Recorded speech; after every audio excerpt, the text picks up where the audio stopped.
presentation of Fox Sports. We are the Fox. We are Southwest. Cole Hamels, one of the best-known pitchers in modern baseball. His days in Philadelphia marked by a World Series MVP through the no-hitter just before arriving in Texas. And now with 2 more playoff runs under his belt, he's the experienced leader of this Rangers staff, and tonight needs to be the stopper in his 2017 debut.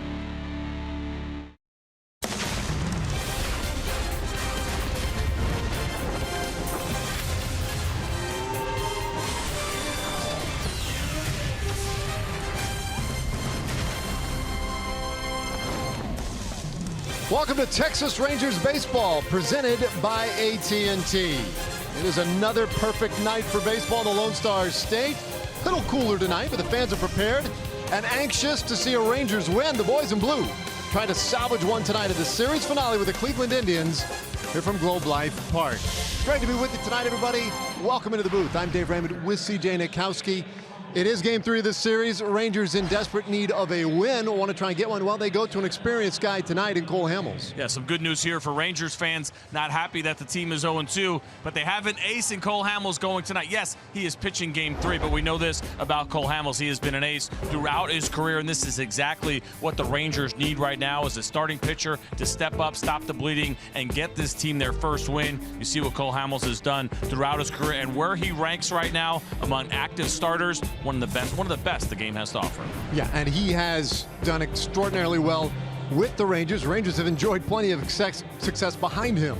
Yeah, without a doubt. I'll tell you the other thing real quick about Cole Hamels. You take a look at what he does in big situations, really for both of these guys, Danny Salazar, who's going for the Cleveland Indians, but also in Cole Hamels. These guys don't get nervous when there are runners on base. You take a look at these numbers right here from both of these guys, and thinking about the averages with runners in scoring position, Salazar at 186 this year has been, over the last 2 years, has been fantastic. Cole Hamels, 211. To give you an idea and put that in perspective, big league hitters usually with runners in scoring position hitting 258, but not against these guys. All right, well, one thing, if you don't have runners in scoring position, you can still score in this ballpark, and we have seen it in the first 2 nights. Lots of home runs the first 2 evenings. Both pitchers will try and keep it in the yard tonight. Final game of our 3-game series. We got the starting lineups of the first pitch coming up.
Southwest is brought to you by AT&T Internet.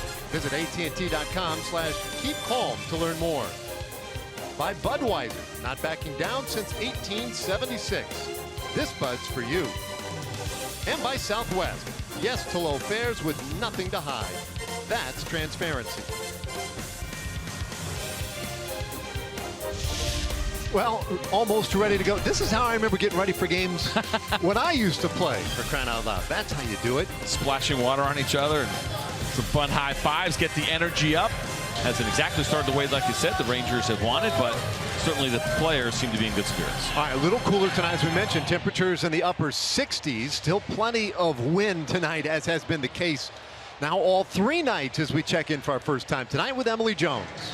Yeah, guys, I spoke to Cole Hamels about learning to adjust his pitching style, adjust to his body as he gets further along in his career. And he said actually it's kind of quite the opposite. He's not trying to scale anything back or even let his body adapt or let himself adapt to his body. He wants to try to push himself more physically each year. He said this is the perfect time to see what you can get out of your body, to see if you can push yourself further than you did the season before. He tried to do that in spring training, said he'll continue to try to do that here into the regular season, but he's not trying to scale back by any extent. He's trying to push himself a little bit further, regardless of how long he's been in this game, guys. I'll tell you what, Emily, it's pretty impressive. You think about a guy like Cole Hamels and the experience that he has, the innings that he has, and they start to add up, and the body without a doubt will start to wear down, and you have to kind of listen to your body a little bit. But it sounds like for Cole Hamels, at least up until this point, he's not feeling like he has to back down at all, despite the fact that he's got better than 2,200 innings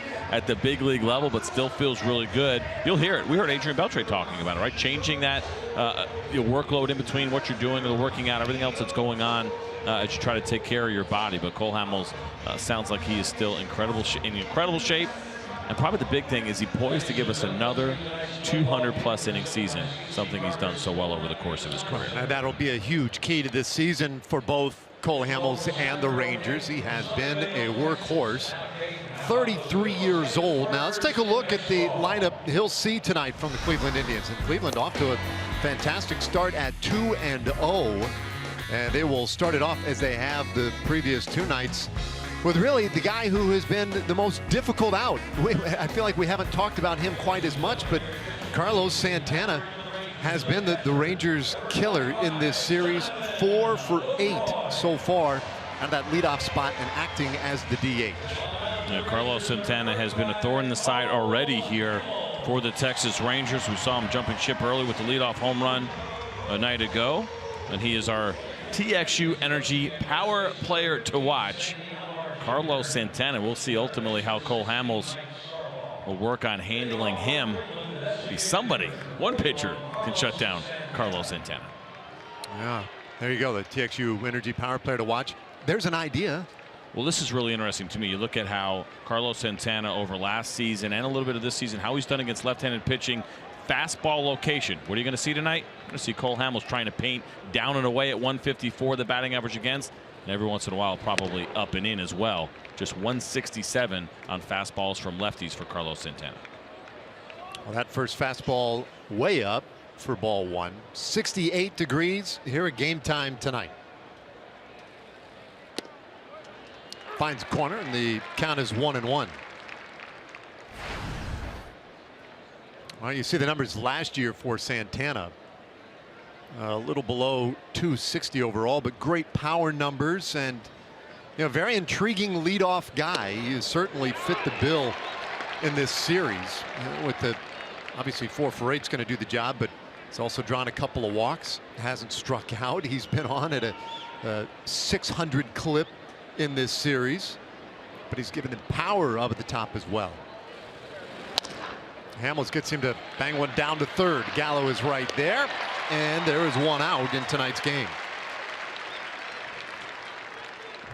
We talked about Santana leading things off. Edwin Encarnacion at the heart of the order had a huge home run here opening night to tie the game. Jose Ramirez has been pretty stout there, batting 5th. All those switch hitters and right-handers in there, so everything from the right side tonight against Cole Hamels.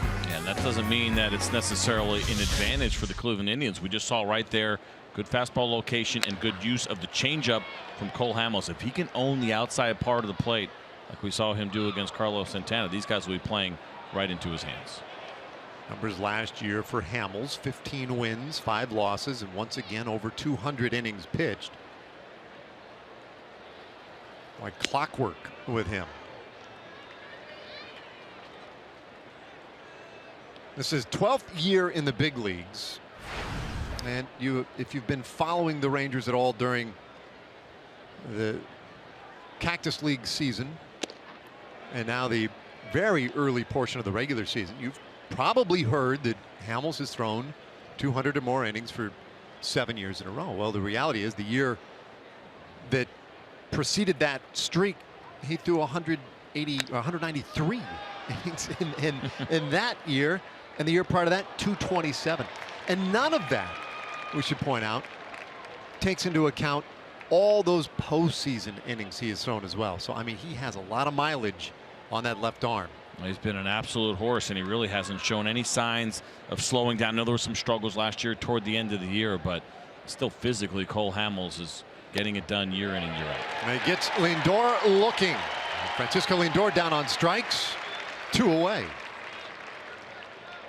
It was a great pitch here from Cole Hamels, but more importantly for me, the way he set it up before, there were some pitches inside up. They decided to go down and in, really catching Francisco Lindor off guard. A lot of times you see that fastball up and in, and so right-handed hitter think, okay, now he's going to go away. They start to lean out over the plate a little bit, but instead, Cole Hamels flips the script with a good fastball in. His first offering, a little outside to Brandon Guyer, who moves up to 3rd in the order tonight for the Indians.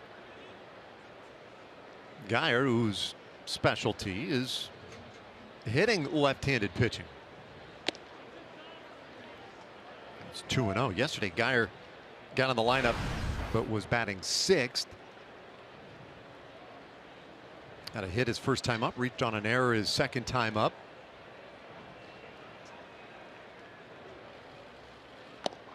Hamels finds the strike zone. It's 2-1. When you think about Brandon Guyer batting 3rd tonight here, obviously right in the middle of the order.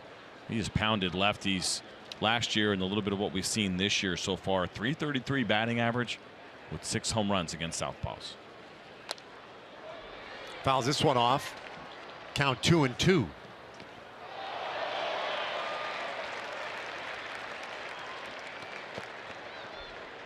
So Hamels got Santana to roll out, strikes out Lindor, and now certainly bring him a great deal of joy to take care of Guyer here and have to deal with Edwin Encarnacion leading off the next inning. Here's a 2-2, and it's popped foul again over to that first base side.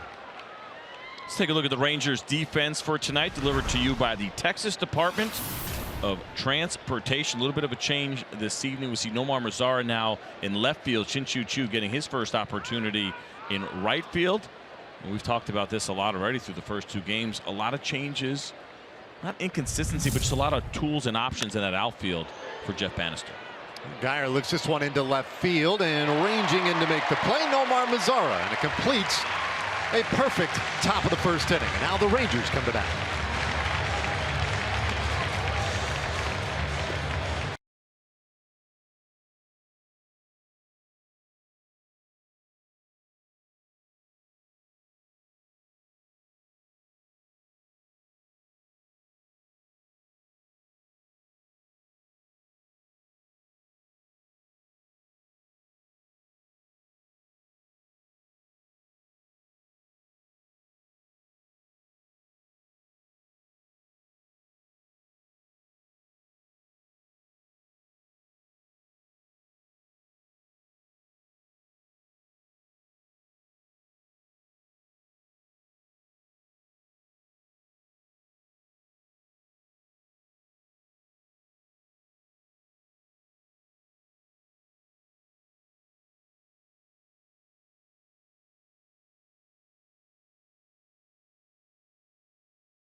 A 1-2-3 top of the first inning. So Cole Hamels does his job, and now let's take a look at the Southwest batting order for the Rangers. 0-2 to start the season.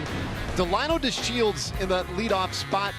The two Mazara, Napoli, Rougned Odor, the guy who's had the big series, 3 for 8 with the 2 home runs on opening night. Joey Gallo in there again, batting 8th, and Elvis Andrus at the bottom of the order tonight for Jeff Bannister.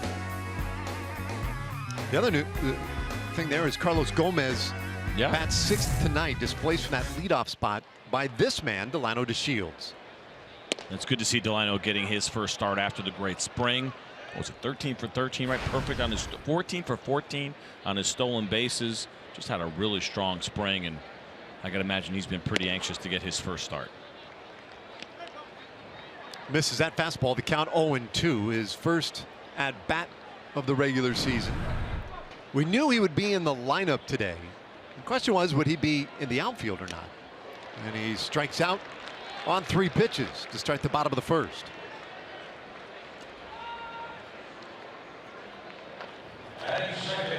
Take a look at Danny Salazar, the opposing pitcher today for the Cleveland Indians.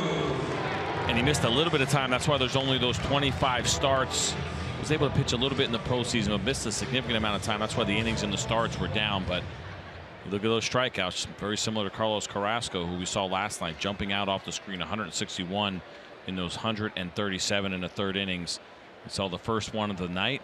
Talked to Terry Francona before the game, and he said he is very excited about what he saw from Danny Salazar in spring training. It really feels like he is ready and poised to have a pretty big season. Well, it was 1-0 to Shin-Soo Choo, taken for a strike. Choo, a couple of hits and 8 at bats in this series. Has not yet walked. That will be a part of his game before it's all said and done. 2-1 the count. And part of the reason today that we see DeShields as the DH is that Jeff Bannister wanted Choo to get out there and get engaged, as he said, stay engaged in the game in the outfield. Feels like that's a part of Choo's game that may help get him started at the plate a little bit. I think it's important, asking Shin-Soo Choo to go in and be a full-time DH and just completely take him out of playing defense. I think there's risk there, and for the exact reason that Jeff Bannister talked about. Ooh. Oh, we have our first disagreement of the night. Choo thought that was ball 4. And when Shin-Soo Choo argues balls and strikes, or didn't argue, but just kind of shows his disapproval for that call, you could take his word for it, right? We know he knows the strike zone as good as anybody in Major League Baseball. That is one of his huge strengths. There's ball 4. So he gets his first walk. And the Rangers have their first base runner of the night.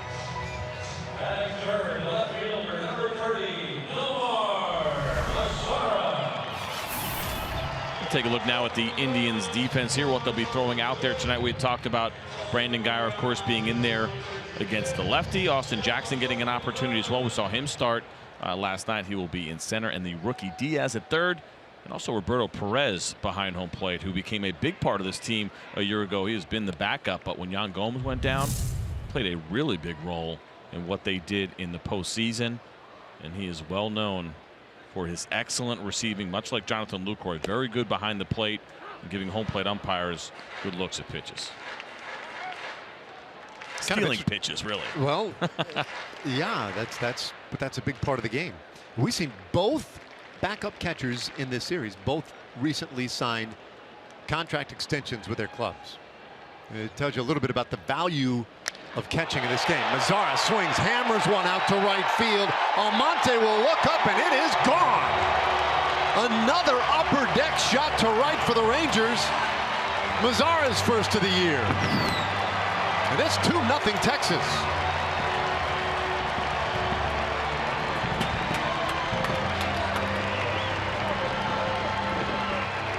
We talked about it in the open and how good Nomar Mazara has looked so far, how he has spread the field with his hits, a couple of extra base hits.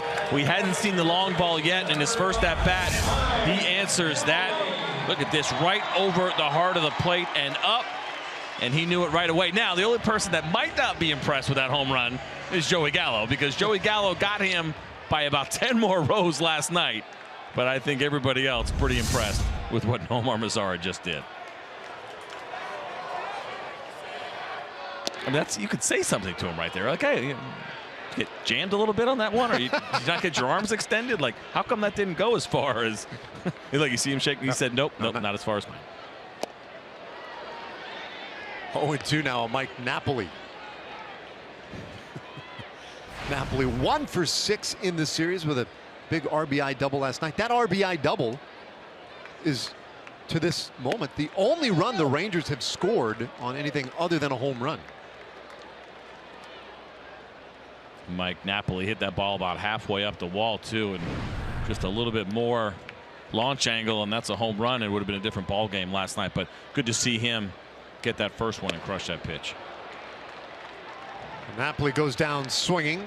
2 out here in the first inning.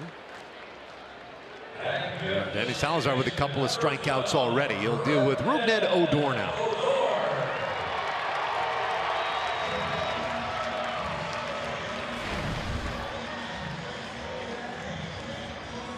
Rougie's had a nice series. We mentioned it earlier, a couple of home runs. It is cooler today. You could chalk this up to, you know, good relationships, the family feel down in that dugout, or maybe it's just chilly. It's all about that team chemistry and comfortable hugs in the dugout, keeping each other warm.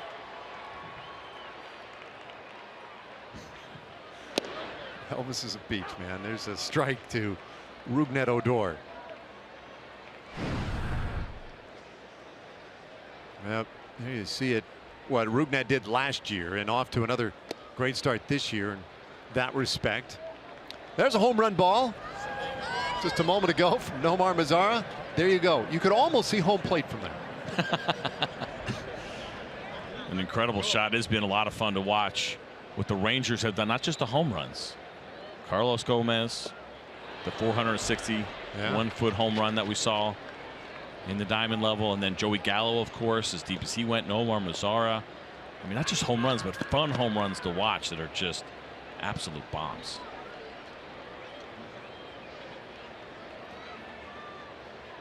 Odor waits on a 1-2 from Salazar, and that will even things up.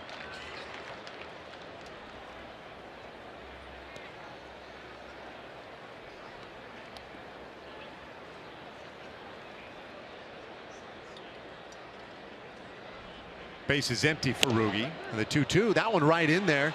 A changeup, strike 3 called, and Salazar strikes out the side. That's nice and all, but Nomar Mazara has put the Rangers on the board. He went big fly. Rangers lead at 2-0.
Leading 2-0.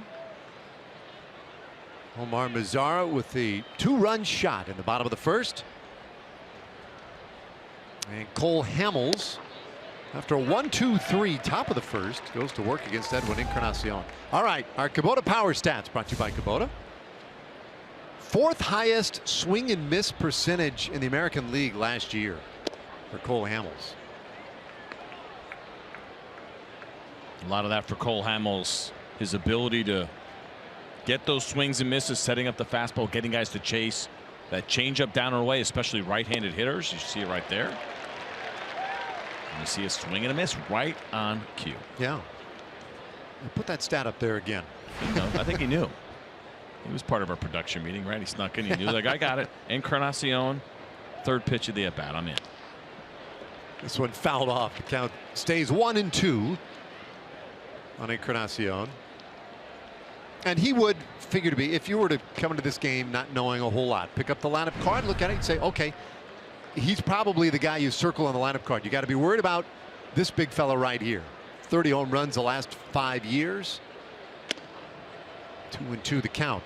And if you look at the head-to-head numbers for these Indians hitters against Cole Hamels, well, that it bears it out.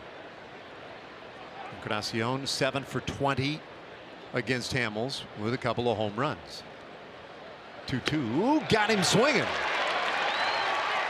Not a heater, and it's the 2nd strikeout of the night for Hamels. Cole Hamels back-to-back fastballs where he climbs the ladder. Encarnacion laid off one, and this was unintentional. Jonathan Lucroy wanted that fastball down and in the same way that they struck out Francisco Lindor back in the 1st inning. Ball got away from him a little bit, but then when Encarnacion went chasing anyway, they'll take it. So now Jose Ramirez. Ramirez batting 5th, switch hitter. Hits from that right side. You see he had the home run opening night. He's also walked a couple of times. That's a pretty healthy cut.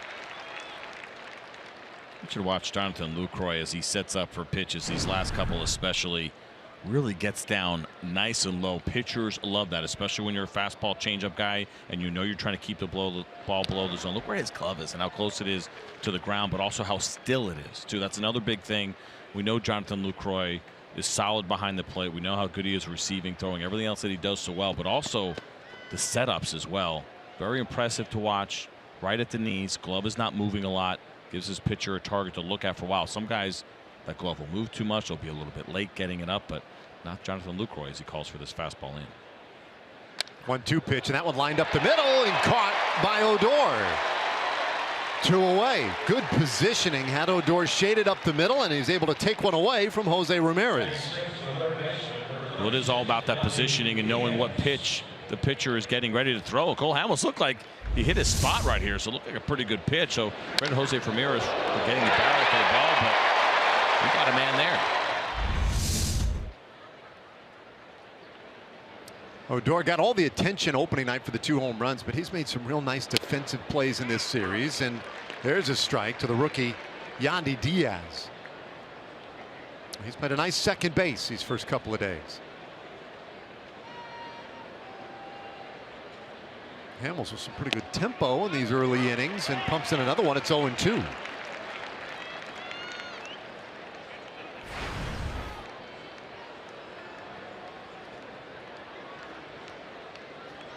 Diaz, when we were downstairs today talking to some of the Indians brass, boy, there were some glowing comments about Yandy Diaz, and then that conundrum of, well, what are we going to do when Kipnis comes back, moves Jose Ramirez back to 3rd. They like this kid a lot, but it's kind of difficult to find a spot to put everybody. Well, I think they're also very unsure of what his best position is. Defensively, his hitting is ahead of his glove is probably maybe the best way to describe it. He was a second baseman in Cuba. They think maybe potentially first base long term could be the better position for him. They'll figure that out, because I will tell you this, the bat plays, and when the bat plays, they'll find a place to put you. 2-2. Ooh, and he strikes out swinging. The tag applied, the toss down to 1st. He didn't get the tag on him, but it completes the strikeout. 3 so far for Cole Hamels. It's Dollar Dog Night at Globe Life Park, and the Rangers lead it 2-0.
The Rangers leading the Cleveland Indians by a score of 2-0. And tonight's cold hard facts are brought to you by Clean Crisp Coors Light. Check this out. Almost 30% of all MLB players this year were born out of the United States, but the Texas Rangers have the most foreign-born players on their opening roster, with 14, including 5 of those in the starting lineup tonight. Well, that's where the Rangers have really distinguished themselves as a franchise over the last decade and a half, 2 decades. Heck, maybe you can go a little further than that, but they have always done such a very good job in international recruitment, scouting. As Carlos Gomez today batting 6th. Takes a strike, the count 1-2. This is one of the great things about Carlos Gomez and how you can use him. The same thing happened when he was in Milwaukee. We've seen him leading off already the first 2 games. He can do that. You can put him 3rd. You can put him 4th. Tonight, he serves well in the 6th spot for the Rangers. 2-2 the count. Yeah, part of it tonight was the leadoff spot is a really good spot for Delino DeShields. It's a great spot for Carlos Gomez. He loves it too. But part of it was, well, all right, if we're going to put Delino in the leadoff spot, where do you put Carlos Gomez? The thinking was, well, maybe some protection for Rougned Odor in the heart of the order would help him as well. There's Delino. You have all kinds of options if you're the Rangers, and I think we'll see those options get exercised over the course of the year. The other thing you can do with Delino is you can put him 9th, right? Make him kind of back-to-back leadoff men where if he is batting 9th and then Carlos Gomez is batting 1st. I think that's certainly something that is feasible. We're actually seeing that tonight with Elvis Andrus. That was a conversation you and I have had in the past. Elvis so far has been batting 8th, but tonight 9th. It's not a demotion by any means, but it's that high on base percentage that he put together last year, which kind of accomplishes that same feat. It's like having a second leadoff man when you put him in front of the actual leadoff man. Payoff pitch to Gomez, and he will earn another. Really lengthens that lineup and clumps some speed together ahead of those big hitters in the middle of the order.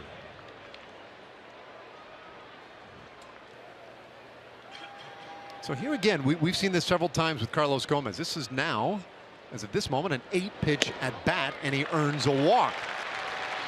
Quality AB for Carlos Gomez. He's on to start the 2nd, and we check in again with Emily Jones.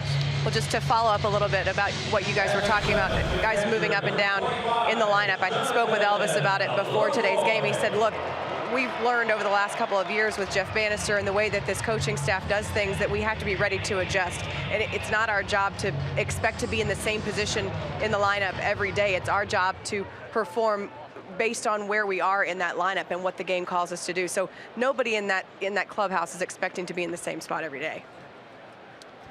Yeah, thanks, Emily. And that is, look, that is more and more the case with all teams these days. But there was, I mean, I feel like we're not very far removed from those days where you'd ask a manager and it's Pat response would be like, well, listen, a guy of that stature, he needs to know when he comes in every day, he's batting 3rd, he's batting cleanup.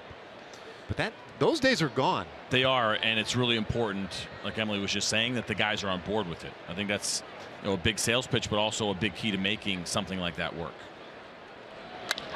Lucroy with a bouncer to short. Lindor to 2nd, 1, and Ramirez able to turn the double play. 6-4-3, and that erases that leadoff walk.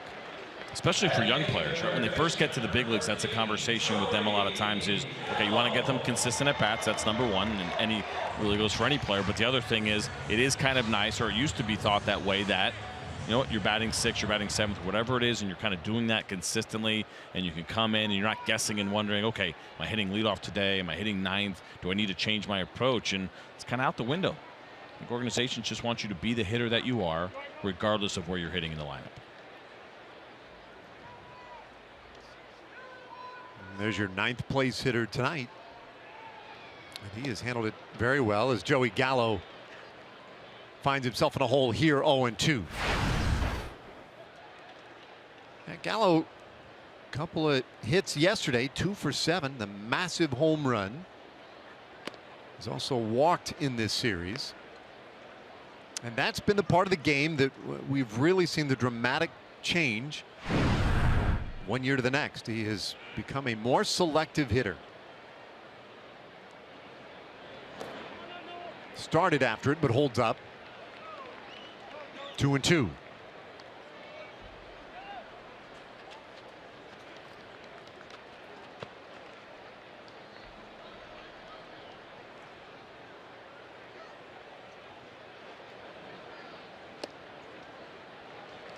Salazar trying to come in on him, but he wouldn't chase. So a full count, and again now a deeper at bat for Joey Gallo.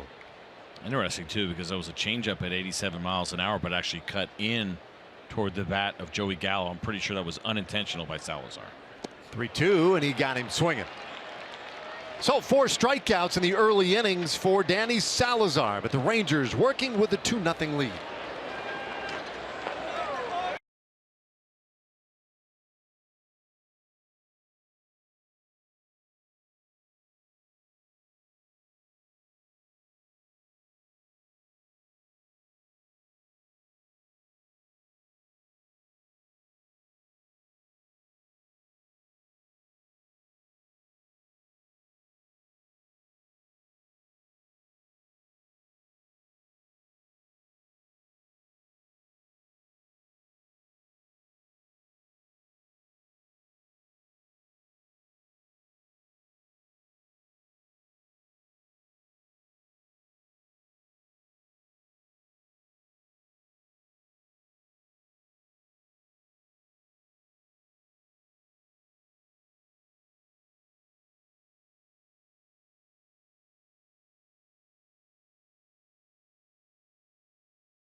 Our first post-game fireworks show will be this Friday, presented by TXU Energy. The A's taking on the Rangers in a 7:05 game. You can get your tickets at TexasRangers.com or by calling 972-RANGERS.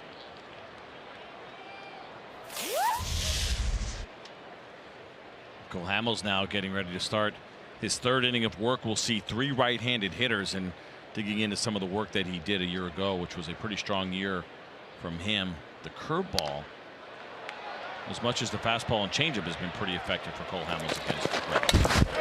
Jackson with a little pop-up handled by Jonathan Lucroy. 1 pitch, 1 out in the 3rd inning.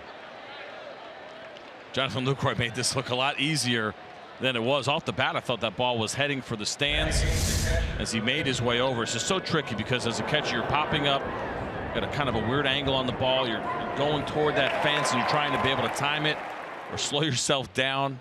And right on the corner especially, right? Jonathan Lucroy doesn't know, am I about to hit this ball, or actually do I have some room to go around it? But he played it perfectly and made a nice catch.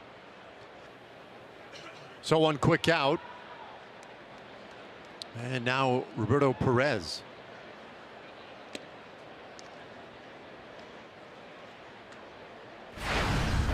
Now Perez's first time in 2017 behind the plate in his first at bat. See the numbers last year for him. And he'll take a strike. It's 1-1. Missed a little bit of time as well last year to Roberto Perez. May 1st to July 18th.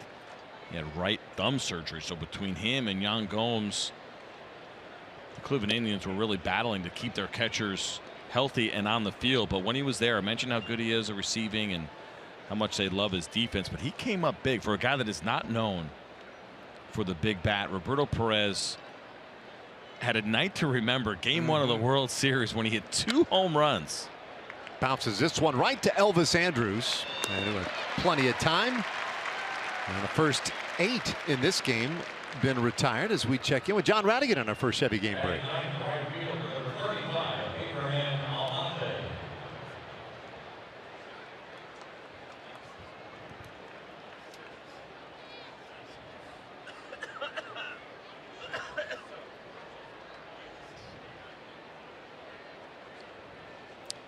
Yeah, thanks, John.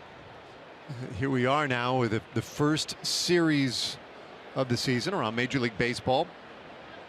Mostly wrapping up as Abraham Almonte steps in here. And the great part at this time of year is all the great pitching matchups and just discovering what all of these teams have as we get going in 2017. 1-1 the count now on Almonte. No, you're absolutely right. That's a fun part of the first week of the season, is because most teams can lay out their rotations exactly the way that they want to.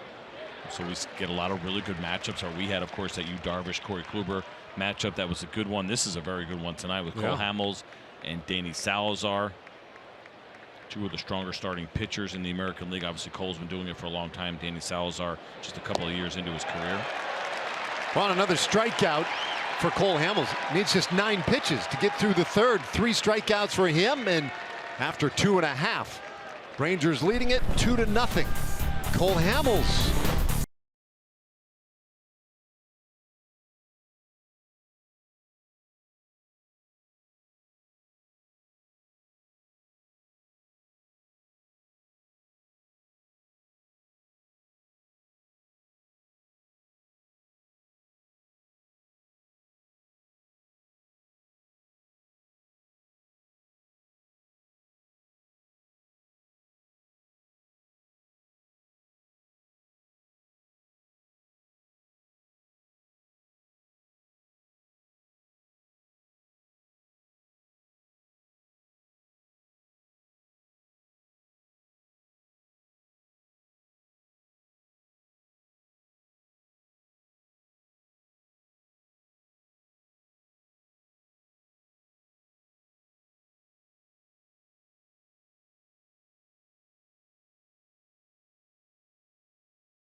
Rangers on top. We go to the bottom of the third. Elvis Andrus for the first time tonight. It'll be Andrus, then back to the top of the order. Delano DeShields and Shin-Soo Choo. And this goes right to what we were talking about an inning or two ago. Here's Andrus, 9th in the order, leading off an inning, and then gives way to Delano DeShields. That's some speed to start this thing. And a base hit up the middle for Andrus. Well, you love the way that works out. Without a doubt. I mean, the reality is that a leadoff hitter is only guaranteed to lead off the game once, or lead off an inning once, right? And that's to start the game. And so I love the idea of Elvis Andrus batting 9th. Like I said, backing him up against a leadoff hitter as he takes that 0-1 breaking pitch right back up the middle, squares it up, and he continues to swing the bat well so far here early in 2017. So great speed down at first. Here's DeShields now. Struck out of the first inning, and the speed of Elvis Andrus not lost as a concept on starting pitcher Danny Salazar.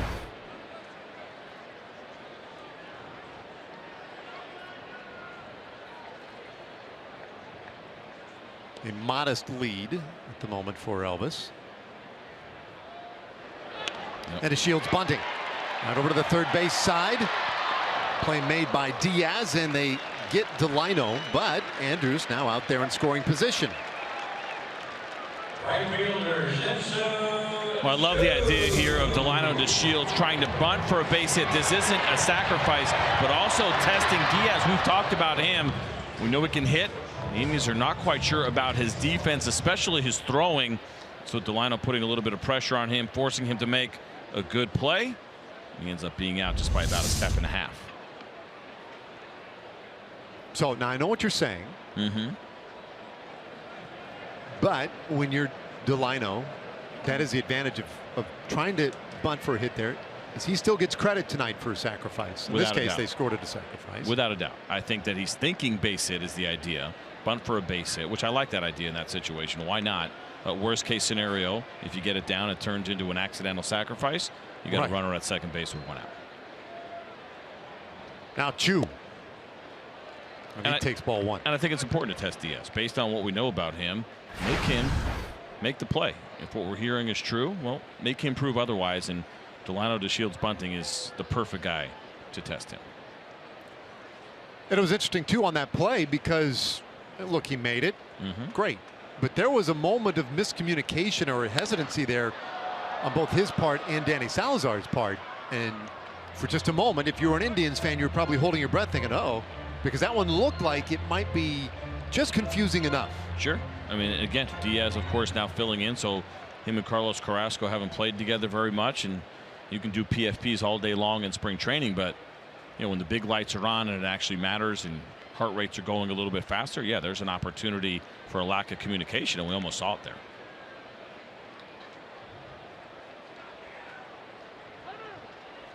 Andrews actually staying fairly close to the bag out there at second base.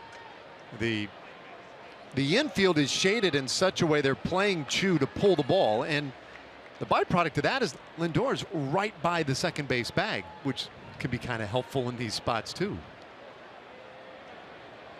Keeps Elvis just a tad closer, and there's a strike to Chu. It's 1-2. You're absolutely right. Not only that, it's not just, you know, keeping him closer, but also the secondary lead right after Elvis Andrus realizes and is confident that Danny Salazar is pitching to home plate. You're always working on that good secondary lead so you can score on a base hit. Well, you can't get off too far because there's an opportunity for a back pick. So Elvis has to be extremely careful.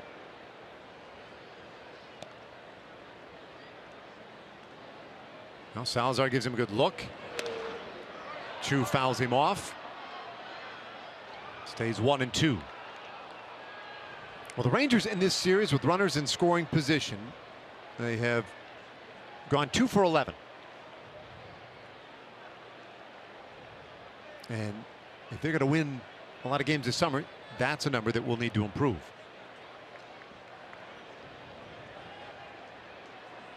No, it absolutely matters. I don't think it's necessarily a situation where the Rangers are tight. Just hasn't happened for them. The balls haven't fallen through yet.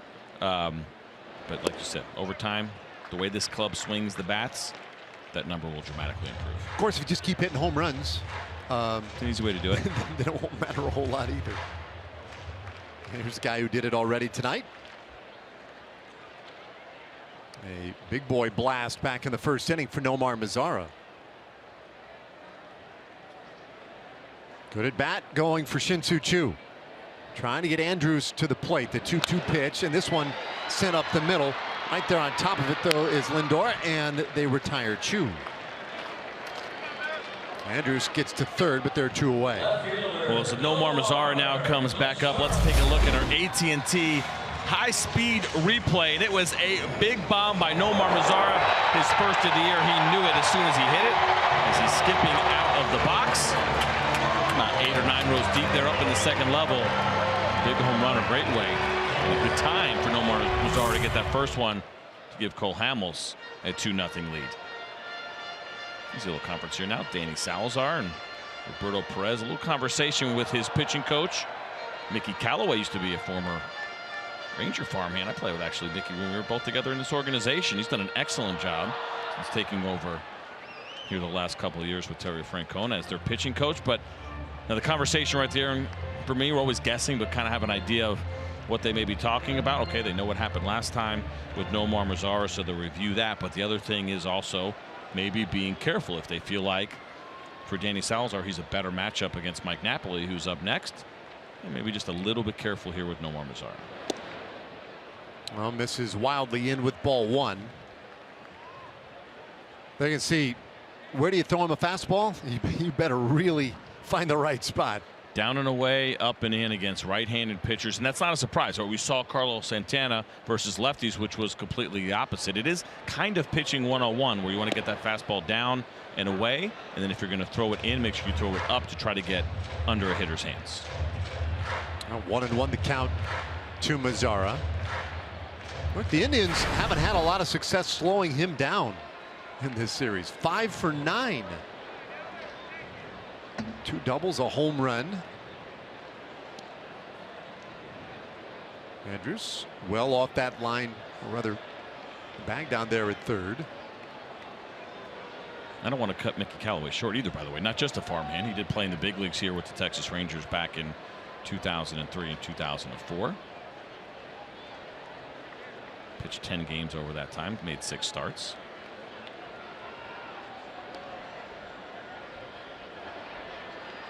One from Salazar, and it's fouled off for strike 2. Now 2 runs came in back in the first inning on the Mazara blast.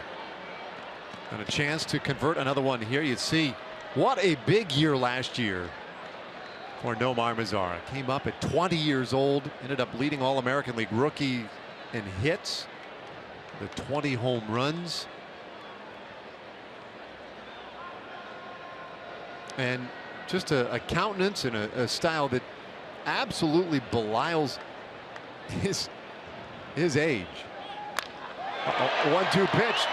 Gone out to center field. On the run for it is Jackson, and he'll track it down. So Rangers leave a man at third base. We've played 3. It's 2-0.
Has provided them with nothing but excellence since he has been here. This is only his second full year with the team. The numbers have been, well, they've exceeded expectations. Without a doubt, he's been excellent in this Texas Rangers uniform. And you go back to the acquisition of Cole Hamels from the Philadelphia Phillies, and John Daniels and company have to be extremely happy with what they have gotten so far out of the big lefty. Well, they went through the order in order first time through, and this time Santana rips one into left field. First base runner of the night for the Indians. And wouldn't you know, it'd be Carlos Santana. My goodness. Not surprising, as Carlos Santana has been red hot in this series, and you see Elvis Andrus try to go full extension right there. Could not get there in time as that ball was hit pretty hard. Great effort, though, of course, by Elvis.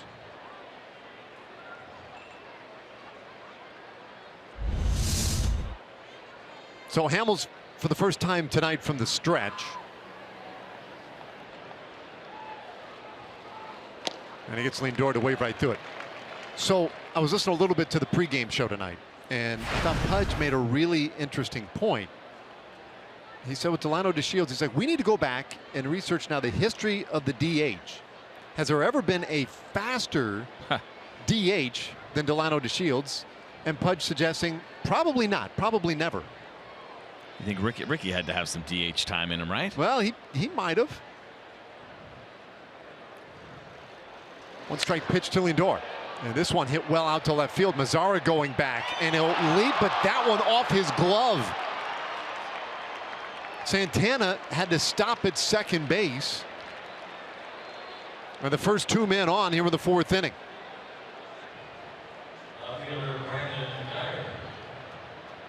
This ball was pretty well struck by Francisco Lindor. We've got to look here. Nomar Mazara giving everything he had. The line drives that are right at you are the toughest to read. But I'll tell you what, he looked like he had a beat on it and saw it pretty well. He timed his leap and almost went past this ball. Looked like that ball actually ended up finishing underneath his glove.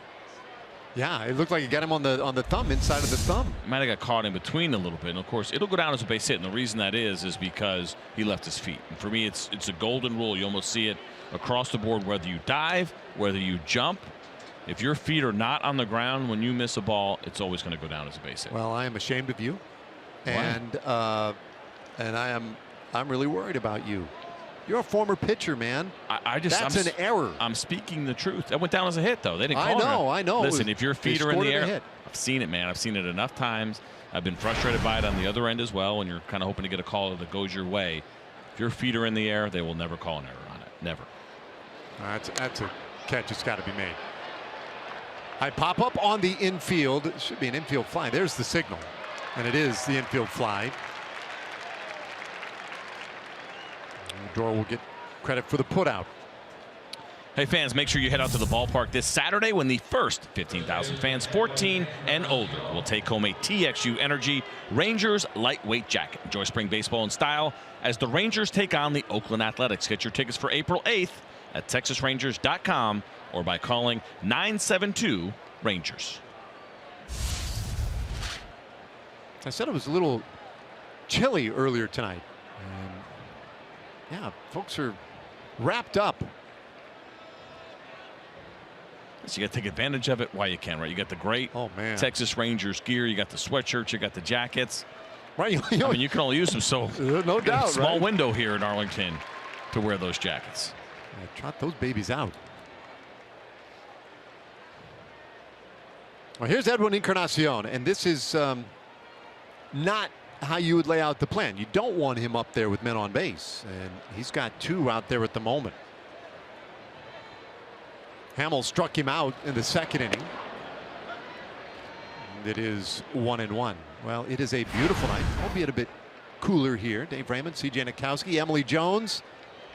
My sunburn in that picture? What happened there? Yeah. Good gracious. Been on the golf course a little bit, hanging out by the pool. What do you got going there? I'm just not photogenic, buddies. No 2 ways about it. No getting around it. You're afraid to Photoshop that a little bit, fellas. I mean, hook the new guy up. I mean, come on. They did. A little after powder. Let's go. 1-2 the count on Encarnacion. It's all right. I look really happy there, though. You're a jolly old elf. Definitely Santa red in the face. 1-2. And it's in the dirt. Interesting night here watching Cole Hamels, and as well as he has pitched, 7 swings and misses so far, which has been a problem so far for Rangers starting pitching. Yu Darvish, of all people, did not get very many. Martin Perez did not either in game 2. But 5 of those 7 swings and misses from Hamels have come on changeups, right? And that is his game. We talked about it, getting guys out in front, maybe in fastball counts or when they're defensive with 2 strikes. He's done an excellent job of locating that pitch, keeping it down, and getting these right-handed hitters to swing through it. 2-2. A little bit up. Full count now. That was the same pitch Edwin struck out on in the last at-bat, and kind of the same scenario where Cole Hamels was trying to go in. Jonathan Lucroy wanted that pitch down and in, ended up getting elevated by mistake, but it was a strikeout last time. Good efficiency by inning. Number 50 for the night, forthcoming. And Little tapper left side of the infield. Andrews has only one option, and that is to go ahead and get Encarnacion. So 6-3 put out. Santana now is at third, and Lindor goes to second base. Well, this was a changeup and a really nice pitch by Cole Hamels in that count. Elvis Andrews, knowing that he did not have a play anywhere else. Pitchers have that, everybody in the infield, they have that internal clock. They know exactly how much time they have. They don't even necessarily have to look. They know the runners that are on base. Does an excellent job of making a smart decision and not trying to make more of that play, turn some kind of crazy double play or force the out at second base. Just take what is given, and Elvis Andrews does exactly that. All right, so now with 2 outs in the inning. Interesting, they got everybody in there. A little conversation out at the mound, all the infielders. What is that all about? What would they be discussing? It's a good question. It might be with Jose Ramirez with the open base potentially. You got to remember this: Mike Napoli knows these guys as good as anybody, and so spending a full year with the Cleveland Indians, there may be something he knows about Jose Ramirez in this situation that he just wanted to pass along to Cole Hamels. So it could be the conversation of, listen, when Jose is up with runners in scoring position, I've seen this from him. This is one of those spots where, listen, you got the open base and he gets really aggressive. You can get him to chase X pitch, whatever it may be. And that is the value of having a guy like Mike Napoli, who is obviously a former catcher, doesn't catch anymore, but certainly knows everybody on this Indians team inside and out. A 1-1 to count on Ramirez. There's the rookie Yandy Diaz waiting on deck. Guy who has just 2 big league games under his belt. That one just missed the corner, and it's 2-1. Good looking pitch here from Cole Hamels, and one that he would love to get the call on. Yes, that was just off the plate, but when you get those umpires that are going to give you a little bit, watch Jonathan Lucroy here. I'll tell you what, man, he didn't move his glove too far outside. Cole Hamels would have loved to have gotten that call. Now the 2-1 pitch, and this one shot out into right field, base hit. Gets Santana home. Here comes Lindor. Throw cut off, and they will have the rundown of Ramirez. And that is the final out of the inning. But 2-run score. 2-run single by Jose Ramirez. Got a little greedy, but he sends us to the bottom of the 4th in a 2-2 game.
Up 2-2, and let's take a quick look at this last play. And if you're wondering if Jose Ramirez made a mistake here on the base pass, I'll tell you that he did not. And the reason that is because he understands, as fast as Francisco Lindor is, that maybe there would have been a play at the plate, and so he takes a big turn and kind of coaxes Mike Napoli into cutting this ball off to make sure that Francisco Lindor can score. He stays in the rundown long enough to guarantee that that run comes across the plate. A lot of times you'll hear base runners and coaches talking about trading an out for a run, and I think in that case right there for the Cleveland Indians, just playing it safe and making sure they got that second run across the plate, and they'll trade the out just to make sure that it happened. Well, they pick up 2 in the top of the 4th inning and make this one a new game as Napoli works ahead in the count here, 2-0. Struck out in the 1st inning. And took a nice healthy rip there. Napoli with just the 1 hit, the RBI double last night in the 9th inning. It brought the Rangers to within a run. And watch his strike 2.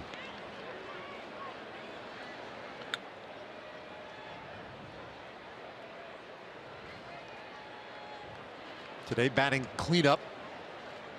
Salazar's 2-2 got him with that changeup. For Salazar now, that is his 5th strikeout tonight. This is a good looking changeup here in a 2-2 count, trying to go below the zone. Look at the depth on that pitch, though. And even though Roberto Perez wanted it away, as you see him kind of turning the glove the other way to get that ball back, as long as it's down like that and below the zone, you're pretty safe. And an excellent 0-2 pitch by Danny Salazar. So he takes care of Napoli, and now Rougned Odor, who struck out looking in the 4th inning. And he hits one right through the right side of the infield. That's a base hit. 4th hit of the series for Rougned Odor. Rangers have a runner on in the 4th inning.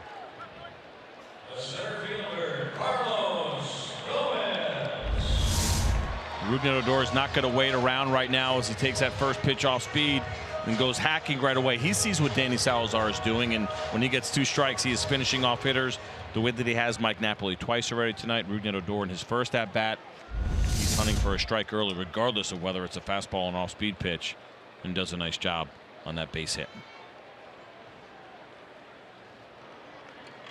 So runner on now for Carlos Gomez. Carlos with a great at bat of the 2nd inning, worked a walk. He has 2 walks against 3 strikeouts so far in this series. I mean, it's as if he underwent this almost immediate renaissance last year when when he showed up here in August. I mean, just a very controlled, albeit powerful hitter. Whereas last year, when we saw him several series against Houston Astros, he would take a swing and he would end up 4-5 steps across the plate in foul territory almost every time. Hat flying off, the whole thing. I think there's something to be said for change of scenery, hearing some different voices as well, different coaching staff, maybe putting something in your ear that makes a little bit of sense. It just wasn't happening for Carlos Gomez with the Houston Astros, and I'm not going to say he was at a crossroads in his career, because I don't think he was necessarily there yet, but he had his struggles, also dealt with some injuries while he was with the Astros. And then, you know, when you get released and all of a sudden, you know, you kind of get down a little bit and you get a new opportunity, it's refreshing, it's energizing, and it just worked out perfect here for Carlos Gomez. And certainly some great news that he decided to come back again this year, as we talked about a bunch. Some bigger financial opportunities out there that he turned down so that he could be here. Checks a swing, that one gets away, and Odor will hold first.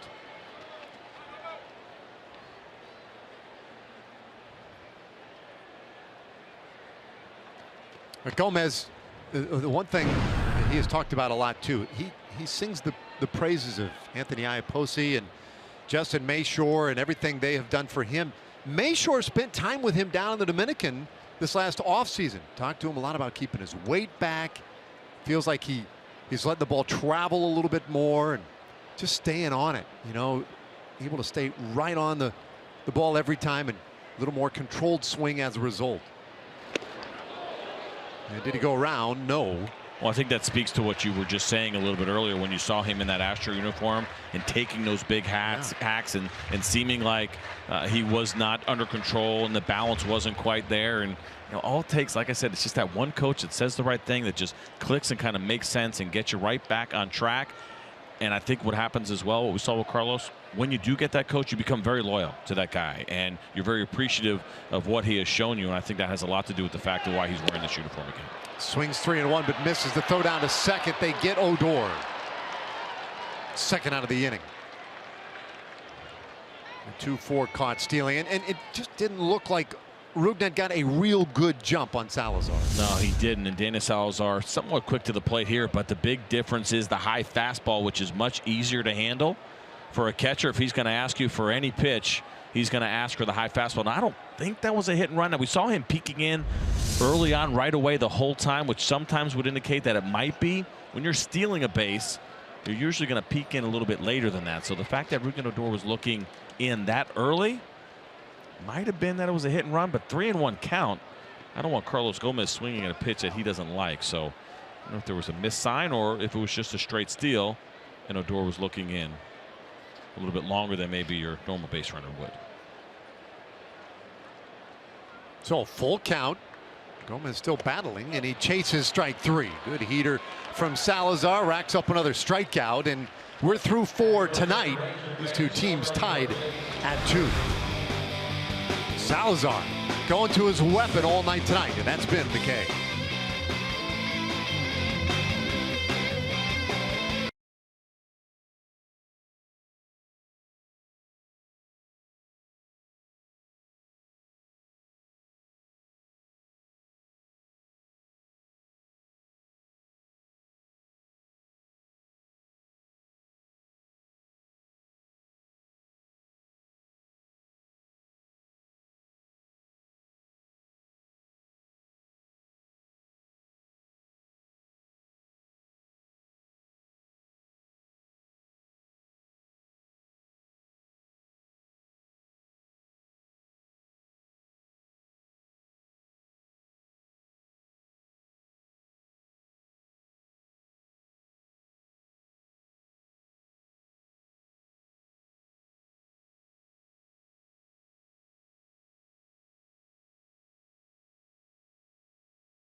Line for both teams. Time for our Jimmy John's delivery of the game. Cole Hamels using that strikeout. Cole Hamels has thrown the ball well tonight. They finally got to him. The Indians did in the 4th inning. As you see, Edwin Encarnacion chasing the fastball. Diaz going for that changeup. Almonte doing the same thing. It's been 7 swings and misses so far tonight for Cole Hamels. 5 of those coming on the changeup, which has been very good. Been pounding the strike zone as well, which certainly is extremely important. That has been something that Jeff Bannister has talked about. He has not been thrilled with the walks that so far this team has doled out, but none so far here for Cole Hamels, as he has thrown 66% strikes, which is slightly above league average. Around 62-63% is where the league will come in. Well, he gets to 6, 7, and 8 hitters in this 5th inning. Goes 2-0 on Yandy Diaz.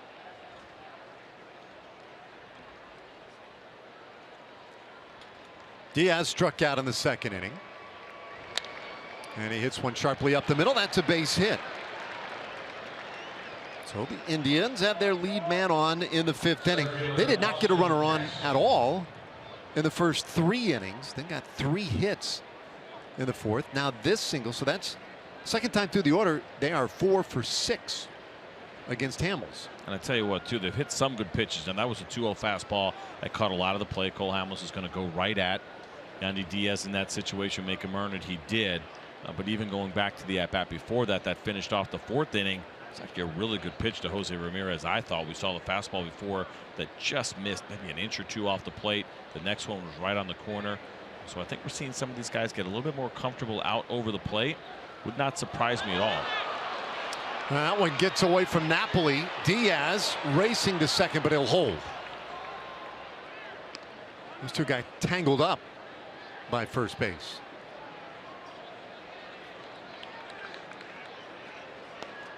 Let's watch this throw here. It looked like it was a little bit up the line toward Diaz, and it was. And Mike Napoli, as he went to reach for it, ended up banging into Diaz. Now, what was so strange about that on Diaz's part was that he slid back into the bag feet first. You don't see that every day. It's usually guys are diving in, hand first, head first, and they're safe. So that's probably what even caught Mike Napoli off guard, because if Diaz dives back into first like we pretty much see 99% of the time, Mike Napoli very easily catches that ball. But because it was a feet first slide and he was still kind of standing up, we end up seeing the collision and it ends up going down as an E1. Now the look at a bunt by Jackson. Watch this right here. See, he didn't really slide. He just kind of lunged and put that left foot in there. And I got to believe that caught Mike Napoli by surprise, but there's nothing he can do in that situation anyway. A lot of confusion on that play. Should I slide? Should I go in standing up?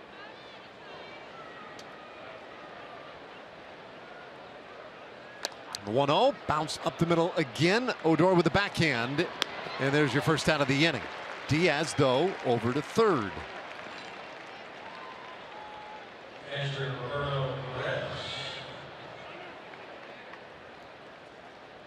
Hey, every weekday morning, Skip Bayless and Shannon Sharp, they go head-to-head on the day's hottest sports topics. Undisputed with Skip and Shannon. That's weekdays, 8:30 a.m. to 11 a.m. Central, only on FS1. Well, there's Diaz. Cuban immigrant and young man, 23 years old. Boy, they spoke very highly of him today. Trey Francona, Brad Mills, and here is a big swing by Roberto Perez. That's going to be enough to get Diaz to the plate. Mazzara hauls in the second out of the inning, but a sac fly gives the Indians their first lead of the game.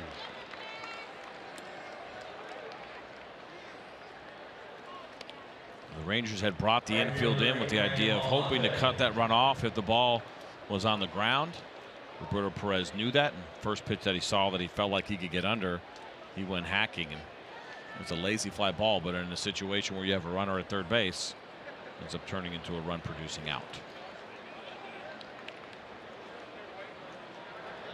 So now Almonte, he struck out in the third inning. He watches ball one.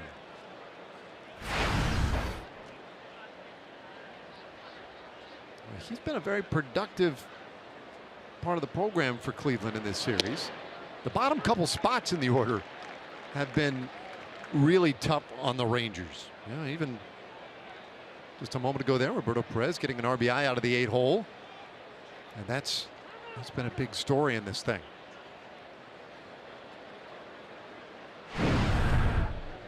Talking to Francona today, and Brad Mills, his bench coach. The enthusiasm, the excitement for the 2017 season, palpable, I would say, down there. Without a doubt, he likes his team a lot, and it's funny listening to Terry Francona. He undersold the offense a year ago. Told you about that early on, and I said to him, "Your club looks pretty good. You got to be pretty excited." He said, "Yeah, we're getting there." He's like, "But I'll be honest with you, a little spring training, I was a little bit worried," and I was thinking, man, you can't be worried about it. You got a great rotation. Your bullpen's deeper than it was. This is how managers think, though. Never satisfied. Handled by Elvis Andrus on that chopper up the middle, and it puts an end to the inning. But the Indians scratch out a run, their first time lead tonight.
brought to you by Southwest.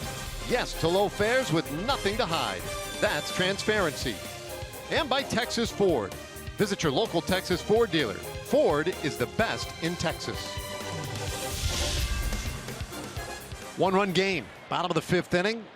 Jonathan Lucroy 0 for 1 tonight, and he takes a strike from Danny Salazar. Bounced into a double play back in the 2nd. Lucroy still looking for his first hit of the 2017 season. There's a hard hit ground ball through the right side, smothered at second base by Ramirez. But he can't get the throw off. So Lucroy with an infield hit. Right on time, right? These guys are just syncing with the broadcast. You said looking for his first hit. There it is. Talked about Cole Hamels and the swing and miss on the changeup. Now, Jonathan Lucroy got jammed a little bit here, but because of the shift, he's able to beat this ball out, hit it just hard enough. Ramirez made a heck of an effort to try to get to that ball, but absolutely no chance, and makes the smart decision of not trying to throw that baseball. So base runner now for Joey Gallo, who struck out in the 2nd, 0 for 1. There's a big swing. Not a whole lot on the left side of the infield. Quite obviously, the scouting report is that Gallo will try to pull the ball, and so they position 3 infielders on the right side against him.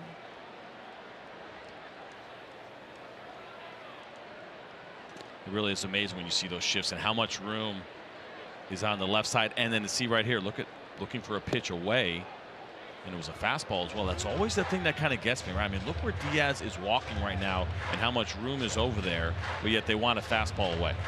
Right? So Joey Gallo was swinging the bat well, lets the ball travel. He's got all that room on the left side. Just an average ground ball, right? Just a little ground ball off the left side. It's going to be probably at least a single and likely a double because of the way that the shift is right now.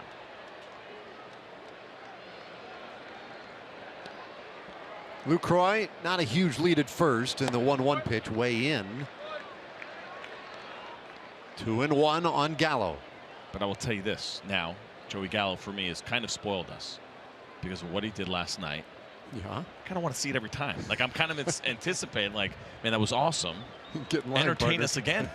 I want to see that frequently, not just once in a while. All right, then. The 2-1. That'll even it up. 2-2 the count on Gallo. Oh, sweet. Just in time. Got to get that button. Get ourselves Hey, how you doing? dressed up here in the booth. Yep. Hey, we get caught off guard. Well, when he hit that one yesterday, we joked, not really joked, we thought it legitimately might hit that roof out there in right field. Well, talked to Jeff Bannister today, said the same thing. He's like, we're in the doubt. We thought that thing was going to hit the roof. Now it's just a matter of time. Like I said, I think we're all expecting it to happen at least once before Joey Gallo's career comes to an end. Yep, there it is. That's the target. Right up there. It's reasonable. That shiny. I don't think it's asking for too much. If he can go down the line, I'm all right if he goes down the line. Doesn't have to be in the gap necessarily, but we'll take it down the line. I think we all want to hear that sound at least once. He absolutely is capable of doing it. I think against a good, 98, 99 mile an hour fastball up top might be his best chance. Good candidate out on the mound right now. 3-2. And he draws a walk. Love it. His second of the series. Time for a Chevy game break. Where's John Radigan?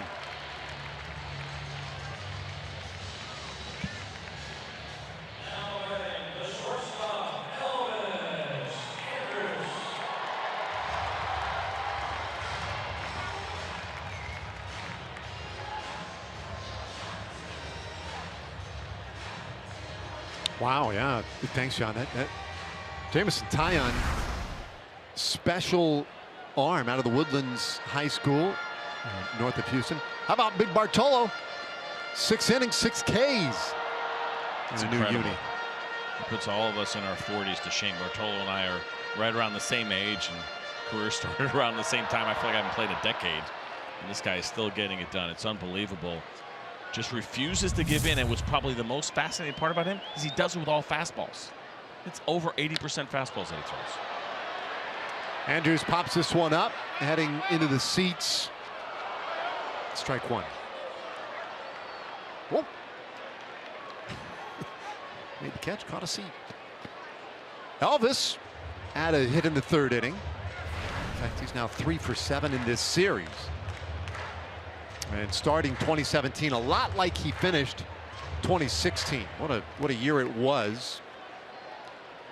3.02 average.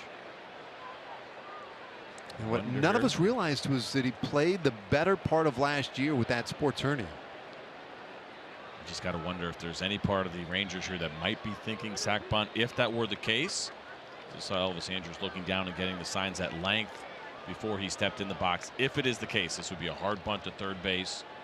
It's kind of the goal when you have 1st and 2nd and nobody out. We saw him swinging first pitch, which means most likely he is not bunting here, but I got to believe it's in the back of Jeff Bannister's mind.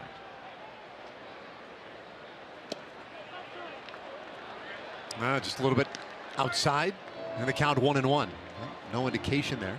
The other part of that too is you saw first the Jonathan Lucroy base hit. Didn't hit it hard, but it's a base hit nonetheless. And then the walk of Joey Gallo. So you also have a guy that's on the ropes a little bit. You don't want to necessarily let him off the hook and give him an out either. And that's the other part of this is, we see less bunting going on, and I think the idea of giving a guy who may be struggling a little bit, not struggling, but starting to struggle maybe just a little bit. Maybe there's a crack there. You don't want to give him an out, especially with the swing and miss stuff that he has.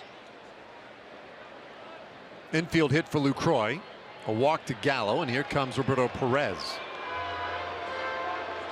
Interesting. So some indecision with Elvis Andrus, and you'd understand, man, on that Cleveland side with Elvis up there, if you would think, well, maybe we should be just a little bit more careful. Elvis Andrus has destroyed the Indians in his career, more so than any other hitter in the American League. Well, I'll tell you this too real quick. So the conversation there also is probably lending itself to what Danny Salazar wants to do, what feels good, and then what does the scouting report say? Because Roberto Perez knows what he wants to do here, and sometimes those two things conflict with each other, and that's usually when you end up having those meetings on the mound. All right, the 1-1. And Andrews shoots it down the right side, foul and out of play. Danny Salazar could be feeling great about, let's just say it's his changeup. We've seen some pretty good ones tonight, and he's not afraid to throw it to a righty. But Roberto Perez also knows that, just kind of using this as an example. Well, Elvis has been good on off-speed pitches. It's not the right pitch in this situation. Do you go with your strengths, or do you go with what the scouting report says? And that is a constant battle. It's something that is always ongoing between pitchers and catchers. More often than not, you prefer the guy pitch to his strengths and what he is most comfortable doing. We're given a couple of the changeups we've seen tonight. If I were Roberto Perez, I'd be putting those fingers down, because there are times when that thing looks unhittable.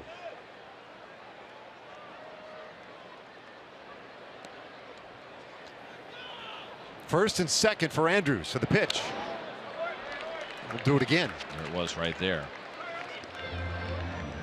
And when we see guys doing the multiple signs like that, obviously, man out at second base, you can't just put down 2 or whatever. The guys will pick that up pretty clearly.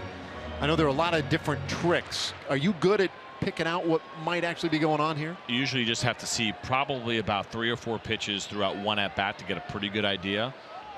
Generally, the old adage was second sign, shake first, but there's certainly a lot of different variables and different ways to use it. And that was a fastball. Especially if you think there's a team that's peaking and maybe really paying close attention to what you're doing there. Let's just say you believe that Jonathan Lucroy is paying close attention, is trying to pick up those signs and passing it on to other guys. Some guys will use outs +1. However many outs there are in the inning, add 1 to it. Nobody out right now, right? That would mean first sign. 0 + 1, 1, first sign. Then if you shake, as we just saw a shake there, a lot of times it's first. We'll see. We saw a shake 4. Let's see if it's a changeup. Timeout asked for by Andrews, granted by our plate umpire Mike McGlinskey, who has the plate today. He was supposed to be at first base. And then what happens when you get super paranoid? It's like I would actually go strikes +1, so that it would change throughout the at bat.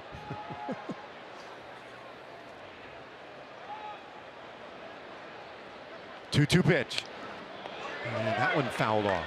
You saw the change up there, and like I said, you saw him shake off whatever the first sign was. He started with a 4, Roberto Perez did, but he also finished with a 4. So it could also be, like I said, standard is shake first, but it also could have been shake last, meaning the last sign I put down is the one that we're going to throw.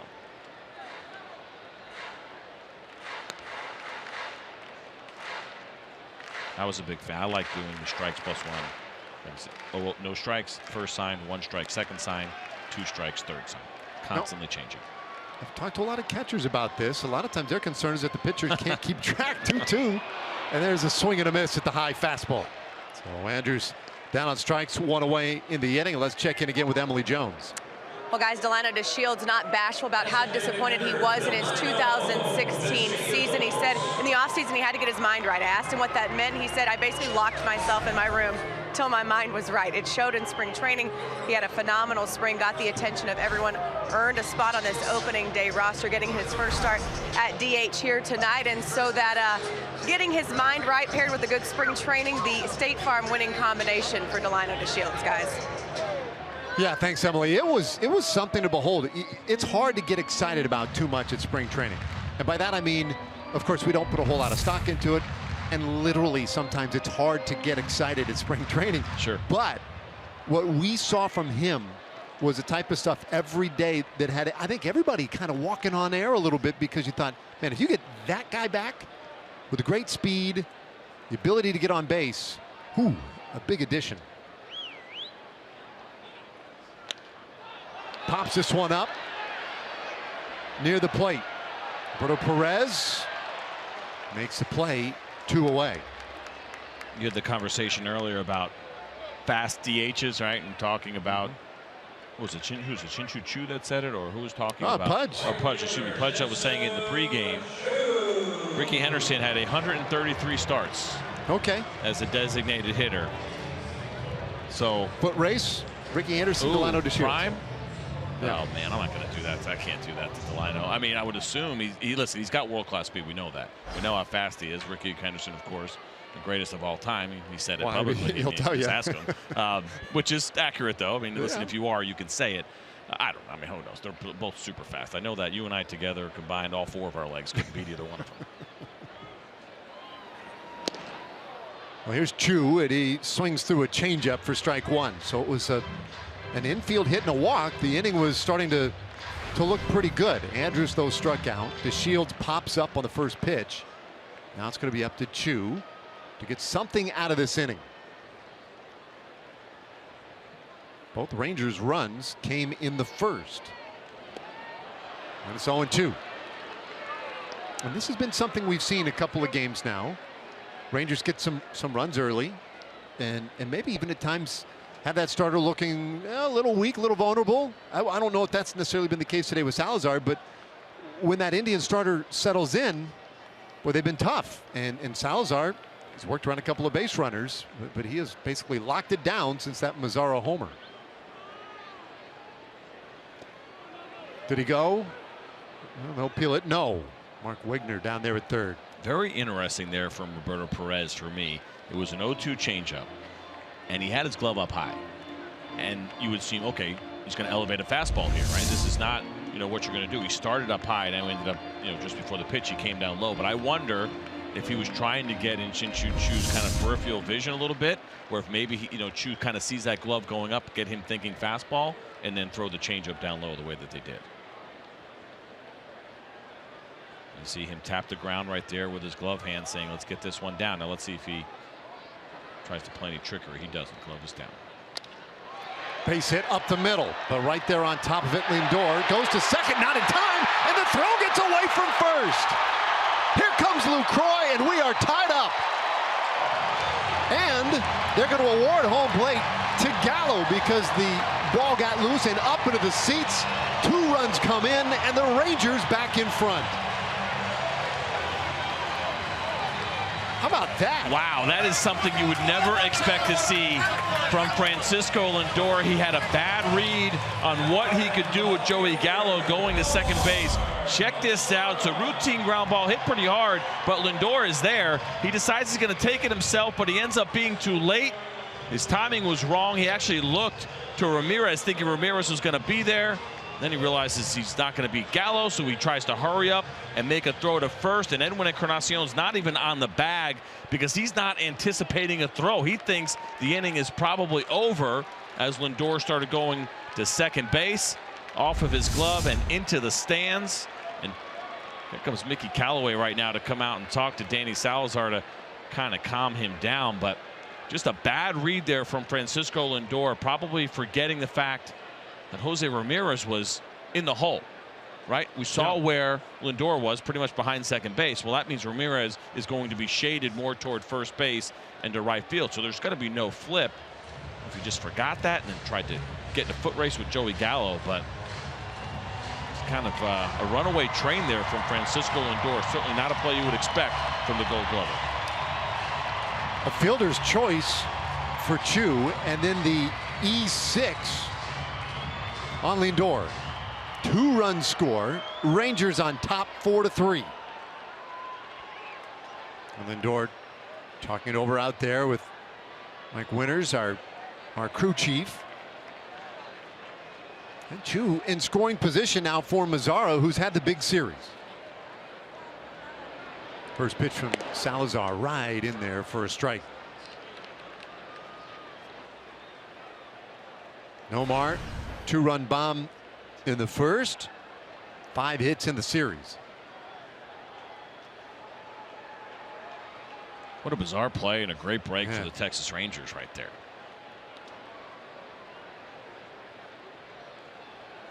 One strike offering.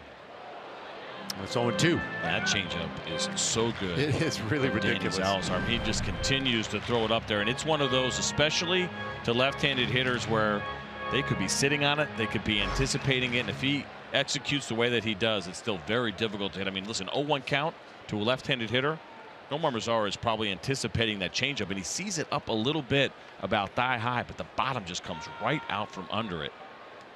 Really, really nice changeup from Salazar tonight. Well, time taken.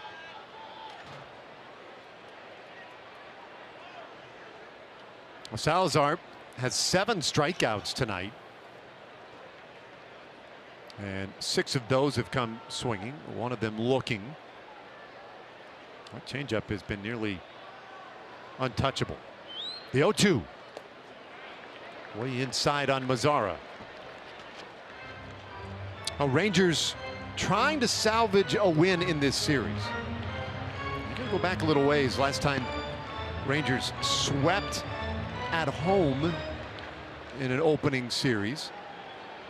And you see the pitch count now starting to rise on Danny Salazar. This is a laborious 5th inning for him.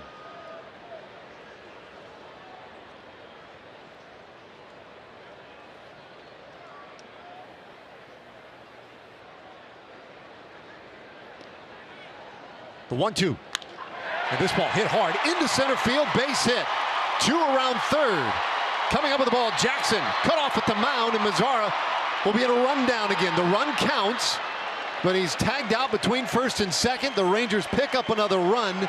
It's a 2-run lead. But perhaps the inning over a little prematurely. Mazzara with another big hit and an RBI. 5-3 Rangers.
3 runs there in the 5th. And check out Nomar Mazara here. We talked about Jose Ramirez earlier, exchanging an out for a run, but that's not the case here from Nomar Mazara. With 2 outs and a base hit, especially one that's not straight away to center field, your runner is going to score very easily, and Shin-Chu does. The only way Nomar Mazara should be taking that turnaround first base is if, as the ball comes out of Jackson's hand, that he knows he missed the cutoff man, right? If that ball sails and he knows the cutoff man has absolutely no chance of getting it, then you try to take the extra base. That is not a situation where you're exchanging an out for a run, because Chu would have easily scored there. So I think that's probably a good at bat, but a base running mistake there, unfortunately, by Nomar Mazara. Oh, listen, Jeff Bannister addressed that very same thing after last night's game. Similar type play for Nomar. Hit a single down into the right field corner, bobbled by Geyer, thought maybe he would go for 2. Jeff Bannister wants those guys being aggressive on the bases, wants them thinking about where they can sneak an extra base, but he doesn't want them to be reckless. And I think last night felt like that might have been a little bit reckless. And in this situation just a moment ago, probably a similar situation. Yeah, and again, I will always go back to Nomar Mazara being 21 years old, which is incredible. He'll turn 22 on the 21st of this month, but still very young and early in his career. High fly ball, right field. Chu takes care of it. 1 away. We were talking about Delano DeShields, whether or not he might be the fastest DH in the history of the position tonight. Carlos Santana, for a leadoff hitter, might be one of the more plodding leadoff hitters of all time. If not for the fact that Joe Mauer led off last year.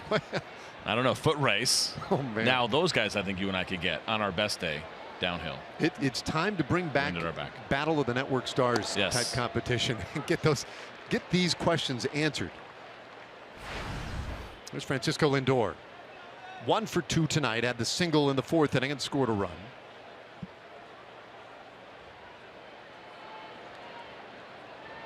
Hamels, after a perfect first 3 innings, this ball hit hard out to left field and gone. Oh boy. Lindor shot that one out of here and makes it a 1-run game. I was going to say, after 3 perfect innings for Hamels to start, innings 4, 5, and now 6, they've been a lot more eventful. Well, now we're seeing Cole Hamels for these Indians hitters. 3rd time around, a little bit more comfortable. It's an 0-1 count. Jonathan Lucroy wants this pitch down, cuts back over the plate a little bit.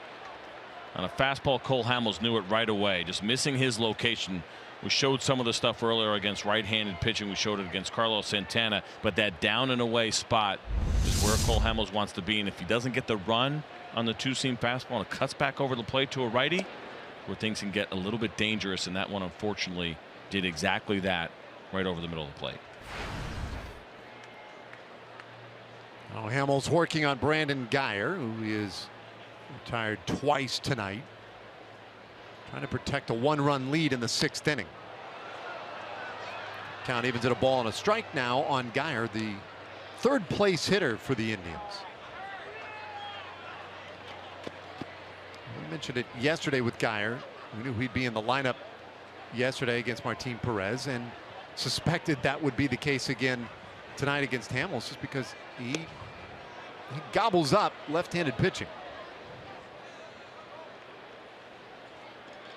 And so they try to exploit his abilities every time they get a chance. Coming into this series, a .336 hitter, an OPS over 1,000 against lefties last year. And he pops this one up. Back of home plate, no play for Lucroy. And check out that Fox tracks right there. Very interesting to watch. A little bit of a different approach here from Cole Hamels. We showed the home run earlier from Francisco Lindor in the last at bat. Cole struggling a little bit to keep that ball away, so he decides, at least so far through 4 pitches, that he's going to pound Brandon Geyer in, not give him that opportunity to get his hands extended if it feels like maybe he's getting a little bit more cut. We'll see now if it feels like he's setting him up to try to finish him away, or if he's going to continue to pound him in. There goes with the breaking ball. Geyer stays alive, 2-2.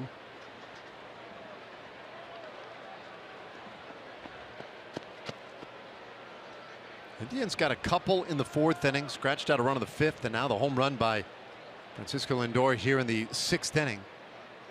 Makes it a 5-4 game, and that one inside and got Geyer on the hip.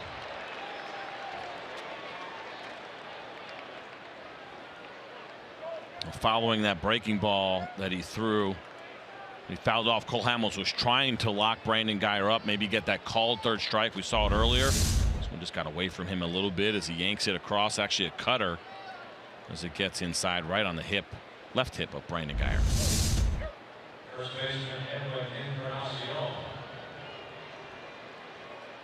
So a base runner now for Edwin Encarnacion.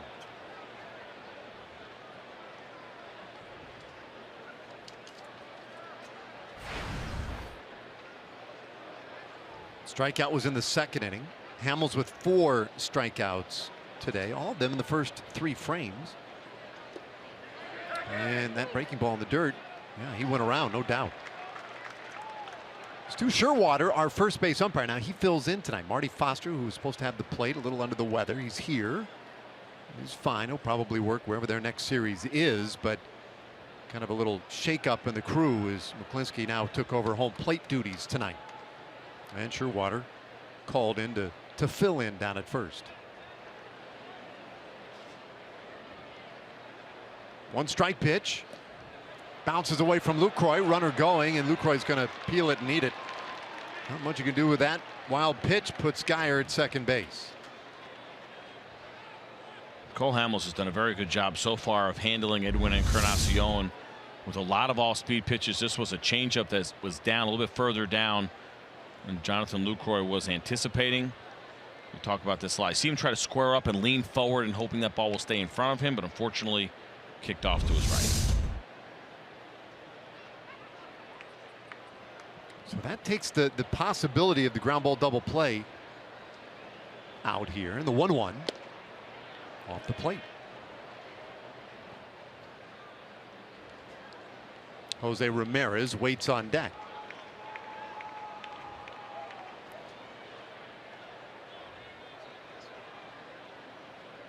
Indians 1 for 4 with runners in scoring position tonight. They have found unique, sometimes unusual ways to score runs in this series, and it is 3-1 to a very dangerous hitter. Cole Hamels is in a very difficult spot right here. You mentioned Encarnacion with the great hitter that he is in a very favorable count 3-1. Jose Ramirez, though, is sitting on deck. Had a really good at bat his last time against Cole Hamels with the base hit on a good pitch and also the line out, which he hit that ball pretty hard back in the second inning.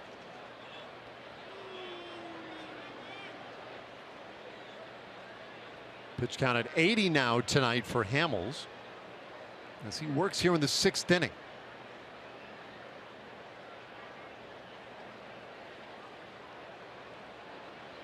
Oh, another look back at Guyer.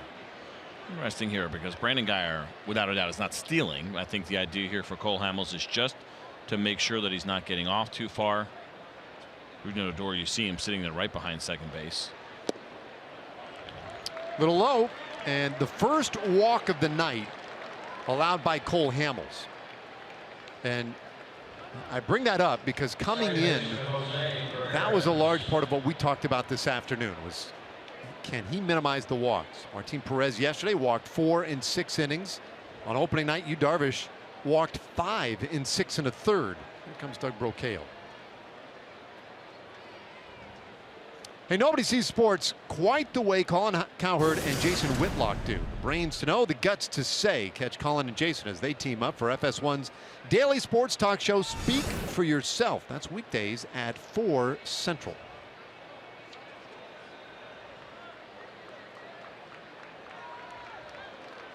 Doug Brocail, second year as pitching coach with the Rangers, back to the dugout. Weird inning for Cole Hamels. You see his line, but a home run, a walk, a wild pitch, a hit batter this inning.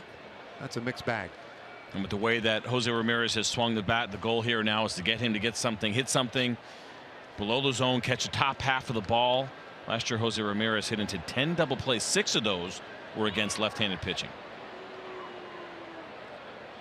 That's a 3rd time now that Hamels has shown obvious concern about Guyer at second base.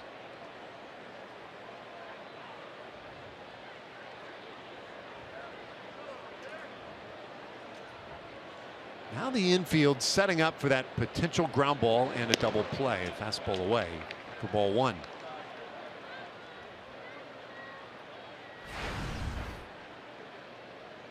Outfield shows some respect for Ramirez, especially Gomez in center field. Gives him a little room out there.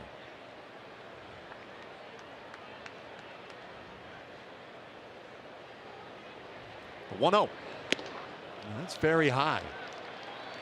Back-to-back pitches where Cole Hamels is trying to get that fastball in to Jose Ramirez, and he ends up elevating it. And so that tells you he's coming out of his mechanics just a little bit, maybe rushing potentially. Legs might be getting a little bit tired just getting under those pitches. And so you tell yourself, slow down, stay over the rubber a little bit longer, try to drive that ball through the glove, get that fastball down. His 20th pitch of the inning, and it is high, 3-0.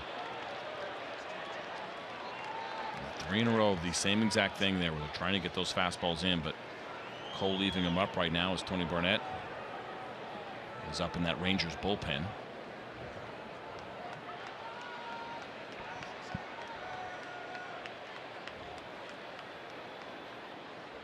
He walked Encarnacion, and now the 3-0 pitch to Ramirez, and that one grew for a strike.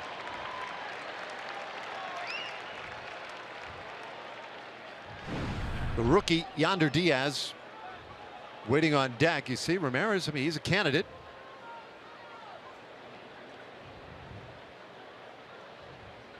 Andrews and Odor pinching the bag just a little bit up the middle. Here's a 3-1, and it's fouled off. Full count.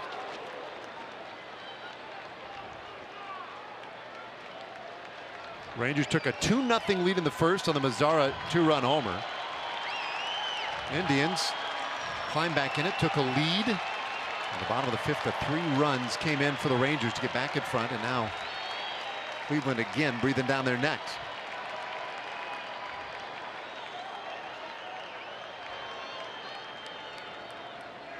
Fans trying to help Hamels to the finish line in this 6th inning. His 3-2 pitch. That ball hit out to left field. Right to Mazara. 2 away. That's a great job by Cole Hamels, falling behind the count. 3-0 to a good hitter like Jose Ramirez, who has had good at-bats against him, and getting to the full count and executing a really good changeup down and away and getting Ramirez to hit it off the end of the bat. Only T-Mobile lets you stream, post, and share all things Major League Baseball. With T-Mobile One, unlimited data means unlimited baseball.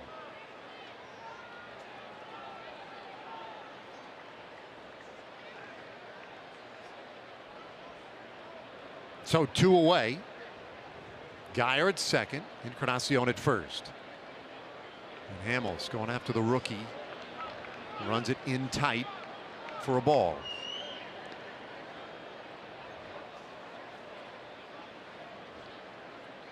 We've made mention of the fact that it's just the 3rd big league game this young man has played in. And not unlike Nomar Mazara, man, he's pretty cool, pretty comfy. Very relaxed, does a really nice job. You can pick up on it very quickly. Does a nice job of tracking pitches, seeing the ball. He's chased a couple of pitches out of the zone, which is certainly to be expected for a rookie. But you watch the swing, you watch the approach, you see the patience, and you can understand why the Indians are high on Diaz. 1-0, and it's tapped foul. A 1-1 count. Now he has not to this point hit for a whole lot of power. I mean, look at these 2 young guys. Mazara on the right. I mean, you know, he earned the nickname, and it didn't take long, the Big Chill. So that's taken. I don't know what they're going to do for Yandy.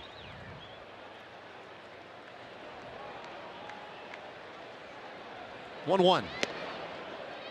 Hamels missing again.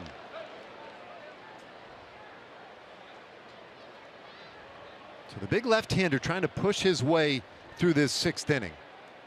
Activity in that Rangers pen we saw a moment ago. Tony Barnett warming up.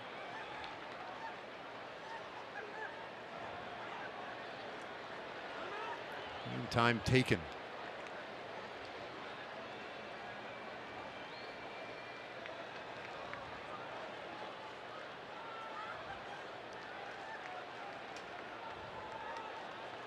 Seven straight years of 200 or better innings pitched for Cole Hamels, all the postseason innings as well, and he puts that one right in there. It's 2-2. That's a great pitch behind the count. 2-1, painting a 93 mile-an-hour fastball. And as we see Cole Hamels fatigue here a little bit, he has come up big and made some really big pitches. And I think Jonathan Lucroy going to try to get him to make one more big pitch. Well, Jonathan may have helped him get that last one. Pulled it in that smidge that it needed. 2-2 the count. Geyer is at second. Was hit by a pitch. Encarnacion at first on the walk. The 2-2. And he'll go after it. Fly ball out to right field. But Chu is there and makes the catch. Woo. Yeah, that looked easy. So only one run scores, and we go to the bottom of the sixth.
Slam inning brought to you by Sonic Drive-In. Tonight's jackpot worth $300 plus dinner for two at Sonic Drive-In tonight.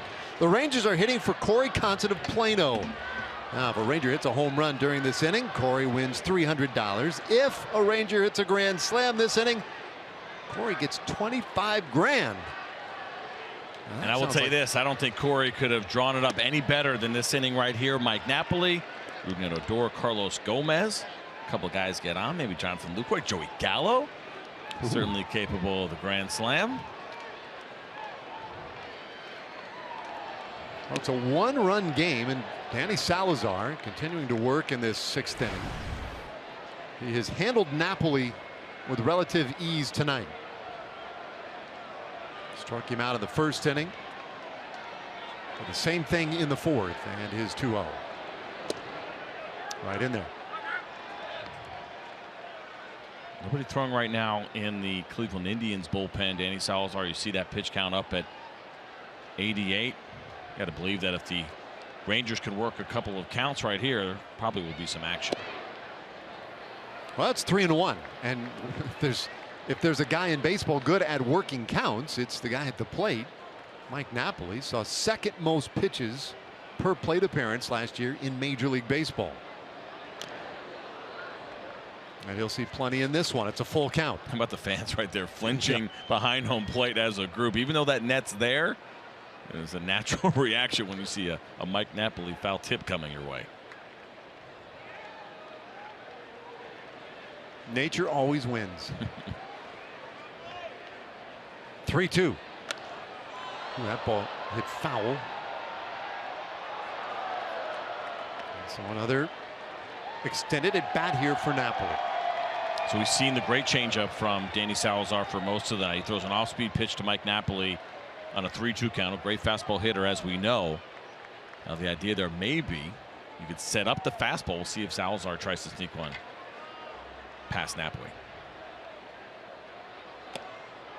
Struck him out again. Third time tonight that Salazar gets Mike Napoli, and there's one away in the sixth inning. Hey, Fox Sports Supports is proud to team up with Girls on the Run. Their dedication to empowering young girls and instilling confidence through running. Learn more about how you can get involved as a volunteer or participant at the upcoming Girls on the Run 5K in your area by visiting foxsportssupports.com.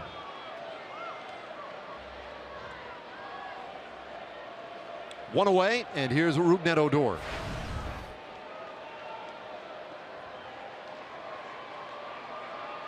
Rugi has hit in every game so far in this series and hits this ball hard down the right field line, but foul. My goodness. I should say. And how about that? That ball bounced up into a suite. Got it. And if you're sitting in that suite, first of all, you're pretty thrilled you're sitting in a suite. First of all, it's a pretty awesome experience, but you're never thinking you're getting a foul ball up there. Never. And that ball took the perfect bounce right into the suite. Stay hot. Suites and a baseball. Look at those sweet chairs. Come on. Have a night. See, now, when I was a kid, I didn't get to go to many ball games when I was a kid. I grew up in Nebraska. So the few games that I went to, by the way. well, it does explain plenty. The few games I went to in my life had the glove, and I absolutely thought I was getting a foul ball wherever I was sitting. It didn't matter. I could be in the upper deck and be like, come on, baby. Without a doubt. I mean, this is part of bringing the glove and the excitement of bringing your glove to the ball game. I love when fans do that. You better believe, at least thinking, it's half the battle. Believing it's going to happen, right? You got to believe that you're going to get that opportunity. I never sniffed a foul ball. I saw my dad took me to maybe 2 to 3 games a year at Old Yankee Stadium growing up in the suburbs, and not even close. And then, so I have 3 children. We're in a game in Anaheim last year with the Angel game. And I have 1 daughter, 2 boys. My daughter, who really could care less about baseball, doesn't matter, gets a ball at a game. Alfredo Griffin threw one up in the stands and it ended up rolling to her, and she caught it, and she pretended like she was excited, but I knew it was fake. She's like, oh, okay. Well, we got a bunch of these balls at the house, don't we? Why do I need this one? Like, that was kind of her thought, and I'm thinking, my gosh, you wait for this your whole life. Appreciate it. 1-2, and Odor down swinging. By Danny Salazar. As we work into the 6th inning now, I think 9 strikeouts. He's throwing the ball well, and he looks really good as he elevates the fastball up and away. And it's so difficult to lay off of that pitch with 2 strikes, especially as it's a 2-seamer. See that ball running away, even though it finished a ball? It's a strike most of the way out of his hand. When you're trying to be defensive with 2 strikes, very difficult to let that one go by.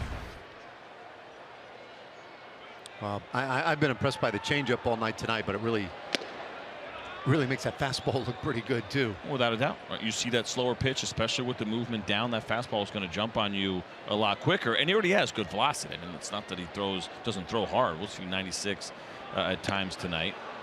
You see it right there as well with movement. It's not a straight 96. So Danny Salazar right now is locked in. And Terry Francona had also said he was talking to him, talking about him before the game, but also talking about spring training, some of the things that he was working on, picking up his tempo, stronger command than what he has done in the past. And so we have seen some of that on display tonight.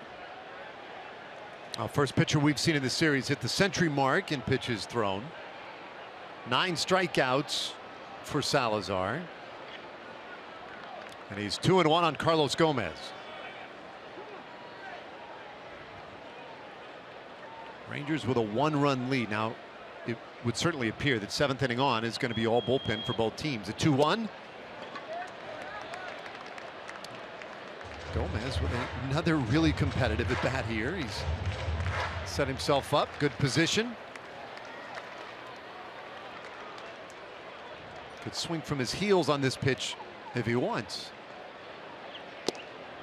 But he does not. He'll take his 2nd walk of the night. Yeah, that'll bring Francona out of the dugout. At first I thought it was because he was out of gum down there, but I think he wants to go talk to Danny Salazar.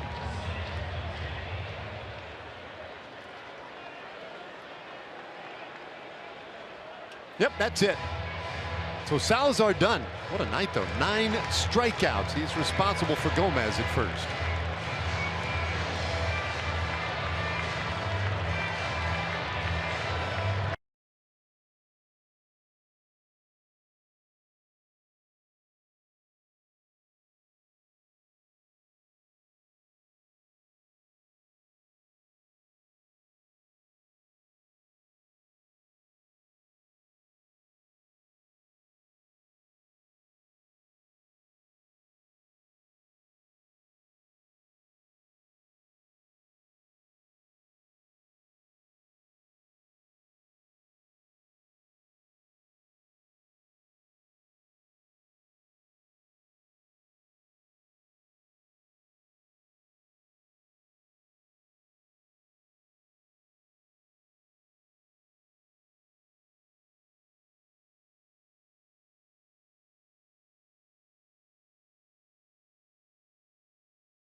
5-4. Time for our progressive fan of the game. It is none other than 5-year-old Sonnet Greer, and this is why. Sonnet, show us what you got.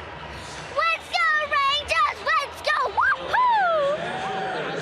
That's good enough for me, guys. Showing some Lone Star grit right there. Getting after it. Comes from down here a little bit, from the chest. Nice job. Meanwhile, Dan Otero has come on to throw, and we've talked a lot about Miller and the rest of their bullpen. This guy was a horse for them last year. Underappreciated, I think, without a doubt, when you look at what the Cleveland Indians did with their bullpen, because it's not a lot of high strikeouts, slightly below league average, but excellent walk rate, fills up the strike zone. But he's the ground ball guy. He's usually the guy that Terry Francona likes to have. Middle of an inning, especially less than 2 outs, a 62% ground ball rate from Dan Otero a year ago. But middle relievers, they're getting more appreciation than ever, but still not all the way there. I think Dan Otero is kind of living proof of that. Our ground ball to short. Lindor goes the short way to force out Gomez, and that ends the inning. So Otero gets the ground ball as ordered, and it takes us to the 7th inning in a 1-run game.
We go to the 7th inning, and you can see through 6, a 1-run game once again. Indians striking with 2 outs in the inning, and that has been something they have done well early in this season. Nomar Mazara with a big-time home run in the first, and it was impressive. It was good to see Nomar Mazara get his first one as Danny Salazar left the pitch over the plate and flinched as Nomar Mazara swung as that ball came off the bat, but a big one for his first year on the season, 20 a year ago. Let's see what Nomar Mazara has in store for Rangers fans this year when it comes to the long ball. Good start so far, not just in terms of the power, but he has had these series. Tony Barnett on a relief, and we're talking about underrated guys, maybe underappreciated guys around the country.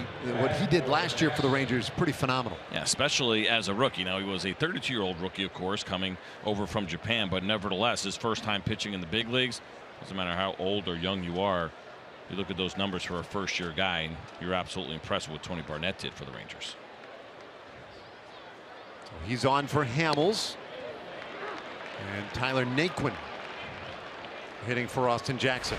See Tony Barnett's fastball, the 4-seam fastball, 92 to 95. He'll also run a 2-seamer in there, which you just saw, 91 to 93. But it is the cutter that he uses most that has been an incredible pitch for him. 34% of the time you'll see that cut fastball.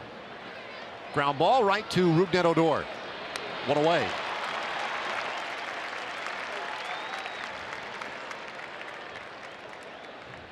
Dario Alvarez getting himself ready out there in the pen in case he may be needed this inning.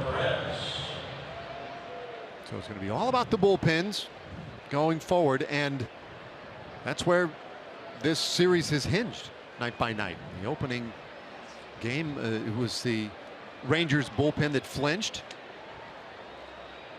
A 3-run ninth inning for the Indians to steal that opener. First pitch on the way to Perez. He shows bunt. And takes ball 1. And then really the Cleveland bullpen has been lights out in this series. Cleveland bullpen is really set up for a very nice season. They're very deep. Rangers bullpen is strong too, even though right now they are missing a couple of pieces. Jake Diekman, Tanner Scheppers, of course Keone Kela, who is not here right now. And so while those are 3 impactful arms, there's still a lot of good ones here. And we talked about it last night.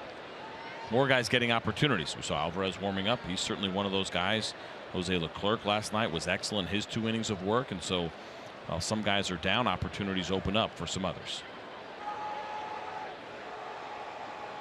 Barnett's 2-0. And it's in there for a strike. And there's that cutter at 89 miles an hour. A year ago, 210 batting average against that cutter from Tony Barnett.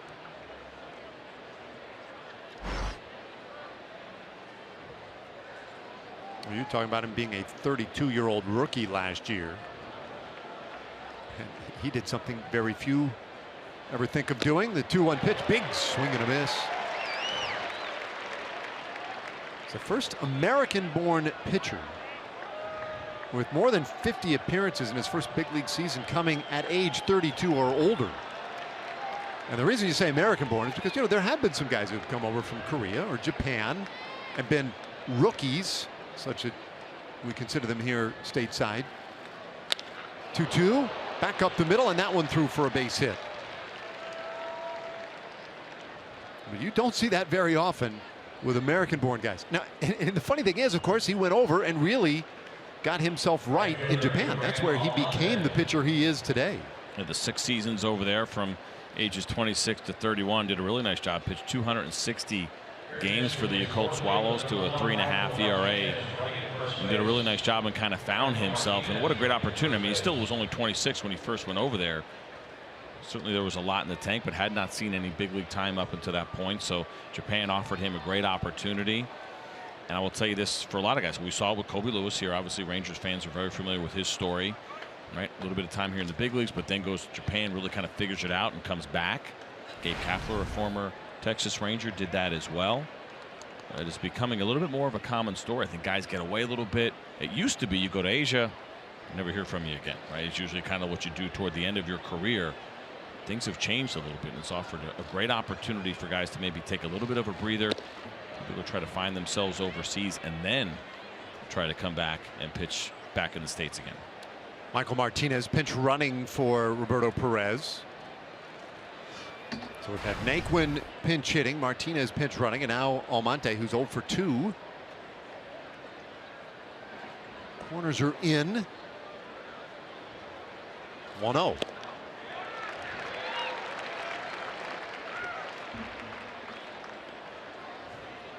Well, a 1-run game. Rangers trying to salvage one in this series. Get a win into an off day tomorrow. And then they will welcome in the Oakland A's for a weekend series. We're going to see a lot of the Oakland A's in this first month and a half of the season, too. Very small lead for Martinez at first. And the 1-1, that one in the dirt. Lucroy can't get a handle on it. Martinez goes to second. A wild pitch, allowing him a very important base. Without a doubt, obviously the double play now is no longer in effect with 1 out. You see this ball end up kind of finishing down and in. Jonathan Lucroy anticipating this ball being away. Michael Martinez does an excellent job. Good secondary lead, and then reads it right away without hesitation.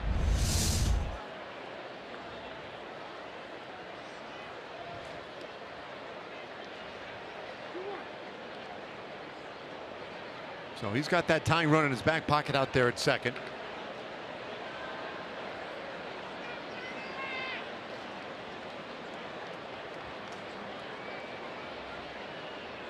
Monte waiting on that 2-1. Here it is. That's ball 3.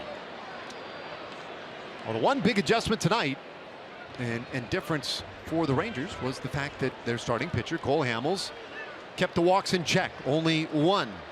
allowed tonight. Now it's going to be imperative that Barnett and the rest of the Rangers bullpen follow suit.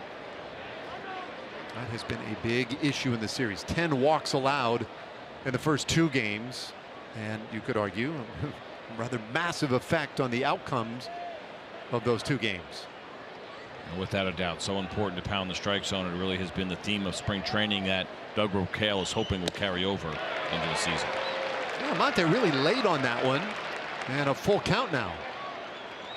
Now Broke today kind of stood up, took some bullets for his pitching staff today in the clubhouse. The media circling him to ask him about the walk problem in the first 2 days. And he did make a pretty good point. It's 2 days. Media overreacting, say it ain't so. Count stays full on Almonte. Hey, look, he wasn't happy about it either. No, Sure. no more so than anybody else. But was saying, look, I mean, you're talking about 2 pretty established guys who know how to throw, and he's confident, comfortable that they'll get it straightened out.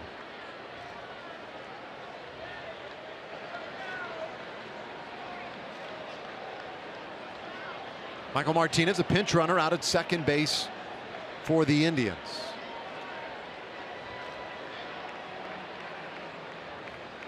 And Barnett, it's a ground ball, second base. Only one thing Odor can do, and that is get the out at first. So they take care of Almonte, but Martinez now 90 feet away. Fans, this Sunday, the first 15,000 fans 14 and older will receive an AT&T Rangers umbrella. Come see your Texas Rangers battle it out against the Oakland A's and take home this springtime giveaway. Reserve your seat at texasrangers.com or by calling 972-RANGERS. All right, Doug Brocail out there to talk things over. Now this is interesting. We saw Alvarez warming up and was kind of under the assumption that we would see Tony Barnett stay in against at least the 3 righties. As your order flips over here, as you see Jeremy Jeffress now warming up, you got the switch hitters at the top of the order in Carlos Santana, Francisco Lindor. Lindor, of course, has been facing just a lefty all night, did a nice job with his home run and his base hit. And so Carlos Santana, the same thing. Maybe they're just playing it as, you know what, let's put him the other way.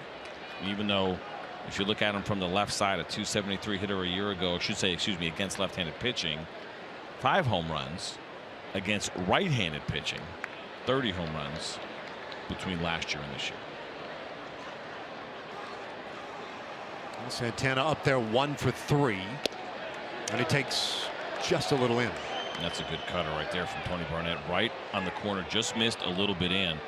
But you like that as a first pitch, especially because Carlos Santana, although he didn't offer at it, flinched at it a little bit, tells you maybe he didn't see it as well.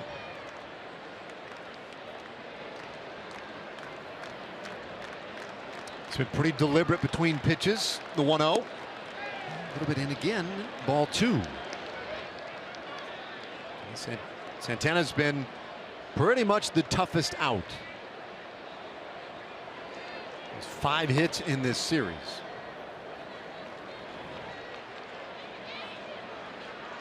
That said, Francisco Lindor waiting on deck as a 2 for 3 night, going with a home run. Here's a 2-0. Bouncer foul. It's 3 cutters in a row that we see now from Tony Barnett. That is the go-to for him as he continues to pound Carlos Martinez in. Excuse me, Santana. And it was Santana against the cutter over the course of his career from both righties and lefties. I should say, going back to last year, pretty high batting average, .352 against cutters. But against the righties, not nearly as good. Just a .125 batting average against on the cutter, which is probably why they decided to leave Tony Barnett in. Foul tipped, and the count 2-2. And the information that is available is unbelievable, not only to us now, but obviously for teams first, that they have that kind of information, and you know, okay, we got a heavy cutter pitcher in Tony Barnett, and you have Carlos Santana. And so you start thinking about those matchups. You have all this stuff written out way beforehand. What are we going to do in this situation? Which is our best reliever that matches up with a guy like Carlos Santana? Well, they see the numbers and what he has done against that cutter. And that's why they decide to leave Tony Barnett in there. Barnett with the count 2-2. on Santana, trying to finish him off here and leave that tying run at third. But time asked for, granted. It took a little while for Barnett to get that information.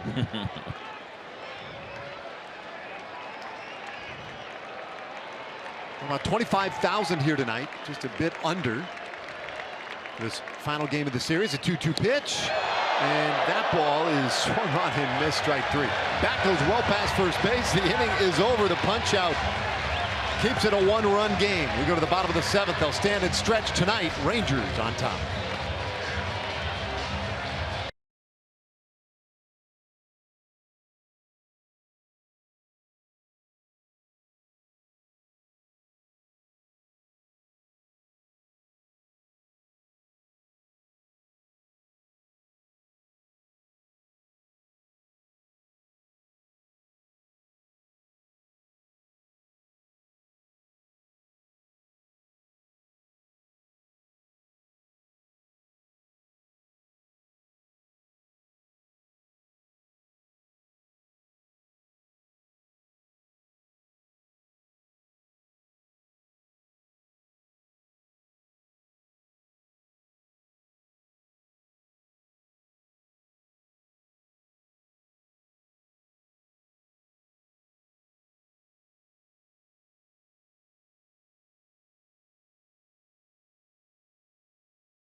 That one has been a pretty cool but very comfortable night here at Globe Life Park in Arlington.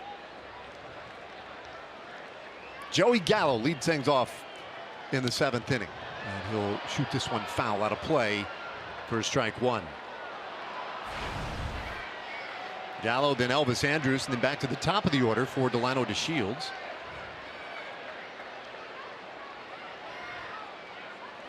Joey with a walk back in the fifth inning. Fouls this one the other direction. The count 0-2. They've been pleased with his at-bats in this opening series. Oh, I think without a doubt, I think he's seen the ball pretty well. He's still going to chase some pitches. That is who Joey Gallo is. And the important part, I think, as we sit there and try to figure it out, it's okay, well, how do you make him an everyday big league hitter, and do you cut down the strikeouts? No matter what, you don't want to give up the power, right? That is his strength. But I do think he's seeing the ball a little bit better, but still taking some really strong hacks. He did not go. 1-2.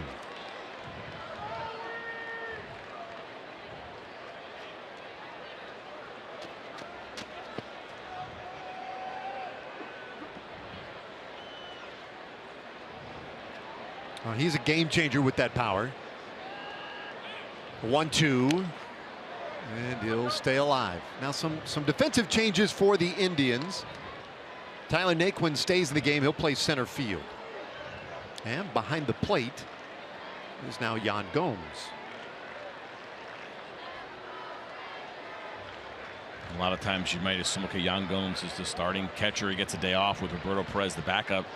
Never completely works out that way. 2-2 now on Gallo. No, in fact, for of all the positions where guys might get a day off, that's the one where you really kind of have to almost assume you're going to get the game at some point. Most likely, especially in a situation when you have Roberto Perez on, reaches base, close game, and they need the pinch runner. That means Gomes has to go in. Gallo down on strikes to start the seventh. Rangers fans get $10 upper reserve box seats most Tuesdays all season long, courtesy of Fox Sports Southwest. You can also add a $10 meal to your seats when you buy online. Go to TexasRangers.com/specials and use coupon code FSSW10 to reserve your $10 seats today. 2 S's. I didn't say 3, did I? I felt like I said 3. 2 S's. Just 2? Okay, duly noted. There's a big swing by Elvis Andrus. That ball carrying out to left and gone. Elvis Andrus gets in the parade. First of the year and a big insurance run for the Rangers.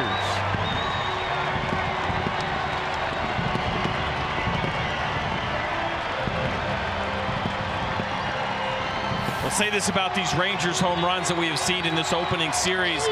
They've pretty much all been no-doubters, and Elvis Andrus knew it right away. Watch the reaction on this pitch that ends up sitting out over the plate. Yep, looked at it and then looked right in the dugout right afterwards. Another no-doubter here for the Texas Rangers.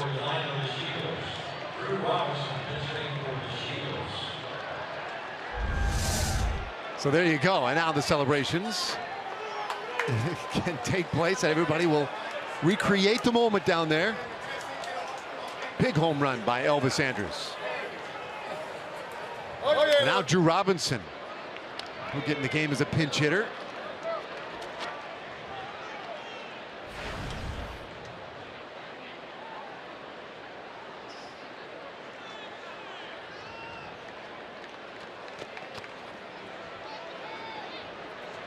Robinson, very good spring training. In fact, those 4 home runs you saw led the Rangers during Cactus League play, and big league debut right here. A big moment for him. Delano DeShields got 3 plate appearances tonight, went 0 for 2 with the sacrifice, and a great spot to get Robinson in the game and get him some at bats. I think he's a guy who may contribute for an extended period of time with this team. Obviously, there were some roster openings with Adrian Beltre DL'd to start the year, but I would not be surprised if Drew Robinson, given an opportunity, finds a way to stick around and contribute. Well, I think it's certainly a possibility. They love the fact that they can put him in a bunch of different positions, but how about this? You work your entire life, you never will ever forget this moment, regardless of how it ends. The roller down to first, and Encarnacion will end it at first for the second out of the inning. Time for a Chevy game break. Here's John Radigan.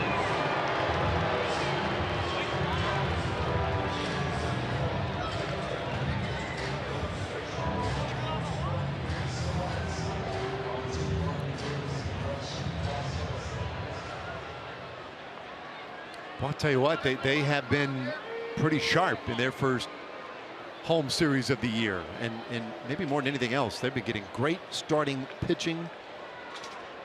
Chad Morton today, the starter, or Charlie Morton rather, and he's given them another good start. So 2 out here, and here's Shin-Soo Choo.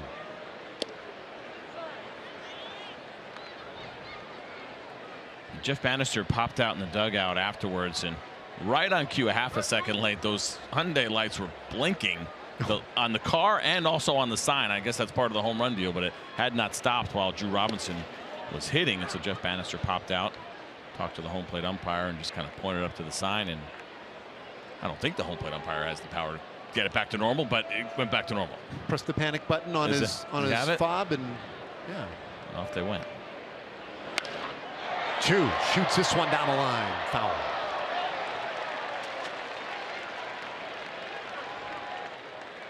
Well, Matt Bush looks like he's getting ready for the 8th.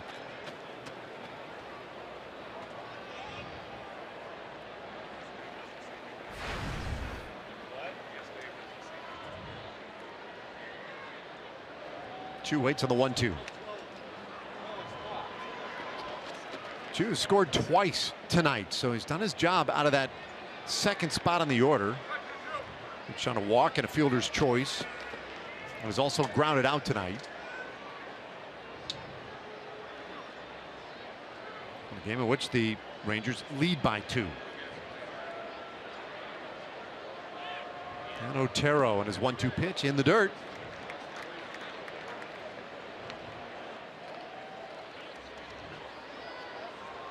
Stop me if you heard this before, but Elvis Andrus is smiling right now and talking in a baseball uniform. Yeah. It's always something. 2-2 pitch. And boy, that one just missed. Chu might have sold that a little bit. I think so. And you think about this, go back to the call earlier. Remember where he didn't like a call where he started walking toward first base, and umpires will never admit that it works that way, but sometimes it does. You buy yourself a pitch, maybe a borderline pitch a little bit later in the game. Well, the payoff, and Chu takes ball 4. Second walk he is coached tonight. And that one's got Francona thinking a little bit. Nomar Mazara coming up.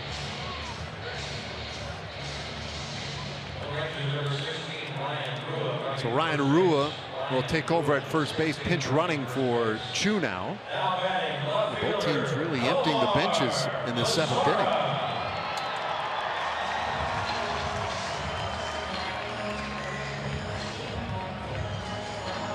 Zach McAllister.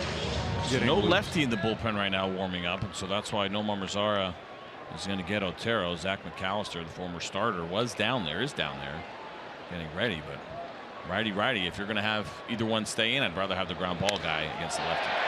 Hard ground ball, that one into left field, base hit. 3rd hit of the night for Nomar Mazara. And give him 7 hits in the series. Wow. And I love this, right? He hits the home run earlier and a big one, and first pitch, not trying to do too much, not thinking, can I hit a second home run? No, gets a fastball away, hits it hard. The mature approach of Nomar Mazara continues to impress. All right, Tito Francona out there to take the ball, and we'll get into the bullpen once again. Rangers lead by 2.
And our next game presented by AT&T. Going to be Friday, tomorrow, an off day.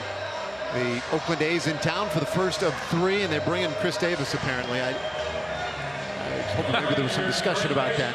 I was almost surprised to see the 10 home runs last year against the Rangers. I thought it was more. I legitimately felt it was more.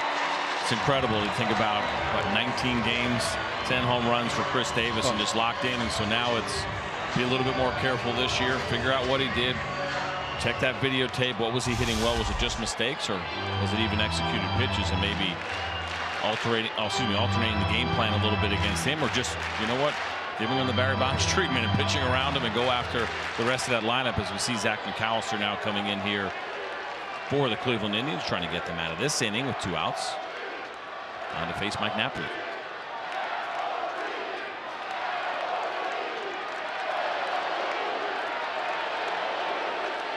First pitch to him, and he swings right through it. Now they love him here. Napoli with a chance to really add some big runs. You see 2 for 5 against McAllister in his career, but he's an 0 for 3 tonight.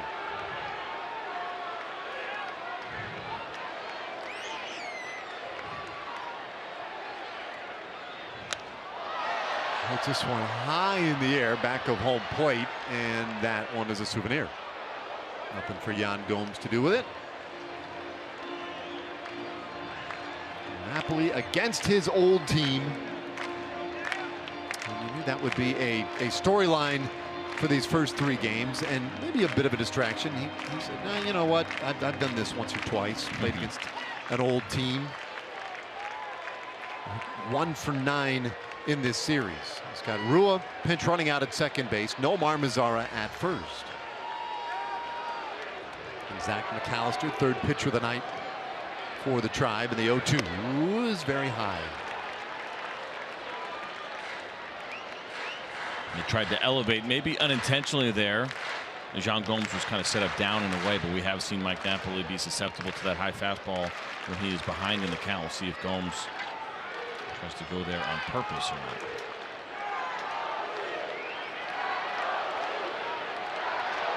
The 1-2. And he hits this one sharply, but right to the second baseman, Ramirez. And that will end the inning. Well, it was Elvis Andrus with his first of the year, but for the Rangers, their 6th of the year. Right now leading Major League Baseball with those 16 home runs.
Cleveland Indians by a score of 6-4.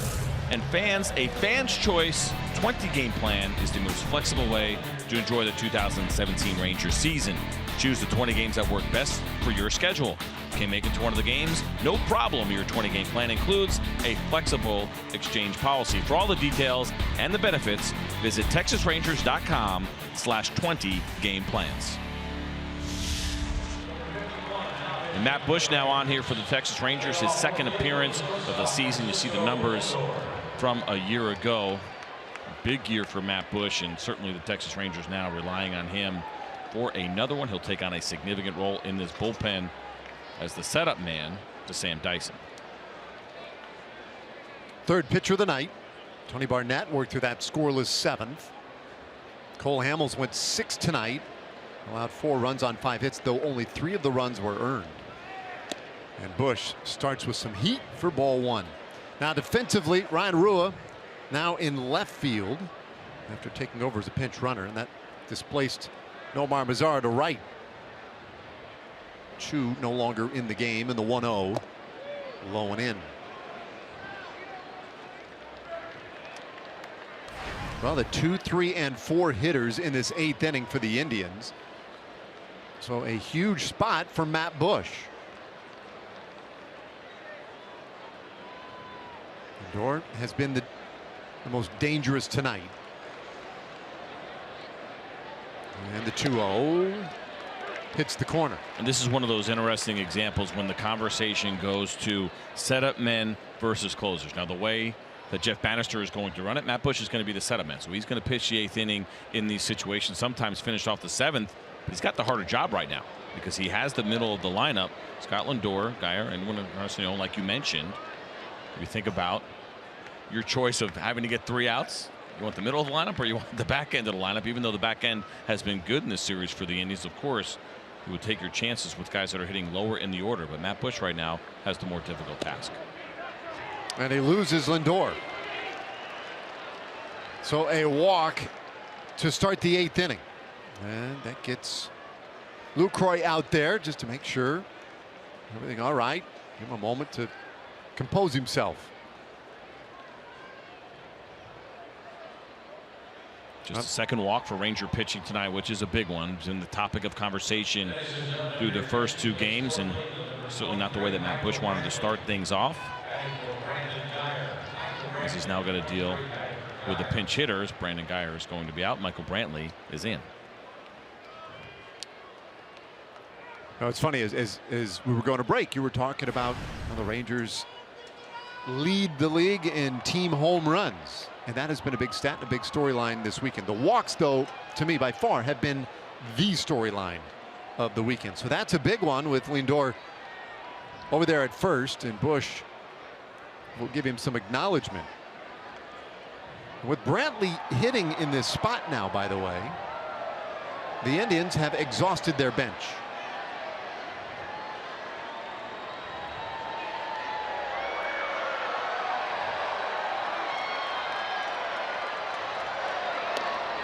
And Bush finds the inside corner for strike 1. Now, if it makes you feel any better, those 10 walks that the Texas Rangers pitching staff had issued coming into tonight were tied for 3rd in Major League Baseball. The Kansas City Royals, 16 walks through 16 innings pitched coming into tonight. That is rugged.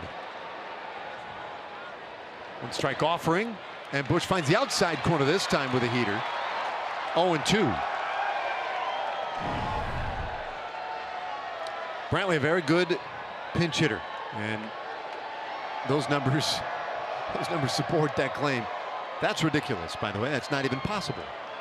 Very difficult job to do. You hear great pinch hitters talking about flow of the game, but even more importantly, a lot of them come out hacking right away. We see Michael Brantley take 2 strikes here, but a lot of guys look for that first strike when they're pinch hitting and try to jump all over it. Well, the first 2 strikes he saw were, as we say, quality strikes. Sure, painted corners, those without a doubt.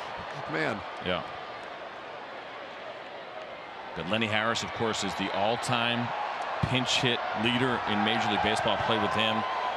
Great guy. He's been a coach as well in Major League Baseball. Always looking for something early to jump on in those situations. Never waiting around to get to 2 strikes.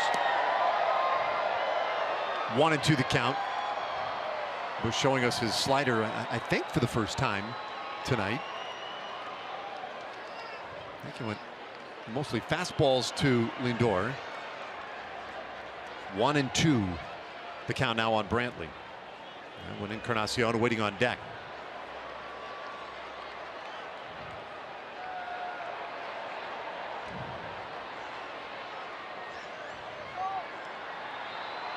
Long pause for Bush, and he gets a swing and a miss on the fastball, and his first strikeout of the night is our first out of the 8th.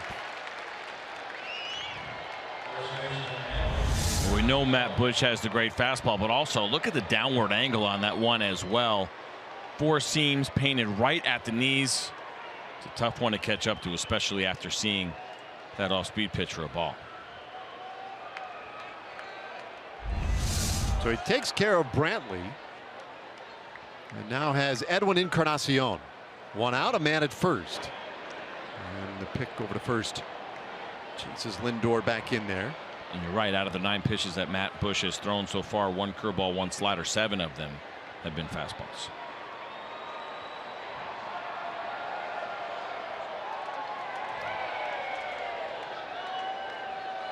He faced Encarnacion twice last year with the Blue Jays. And there's a swing at a high fly ball, well hit center field. Gomez has room and makes the catch. Wow. 2 gone.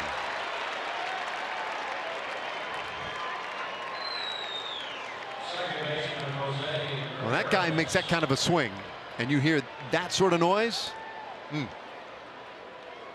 Without a doubt. And for Matt Bush, thinking about, of course, right, the first game in the 8th inning, a solo home run that he allowed. And so when he sees a ball come off the bat really well, especially the bat of Edwin Encarnacion, maybe a little bit of a flinch in there, and fingers crossed that ball's in the air.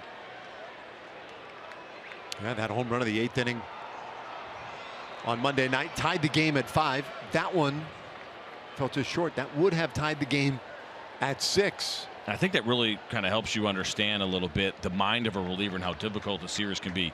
First game right out of the chute, guy like Edwin Encarnacion gets you, right? Hits the home run. You're probably going to have to face him again.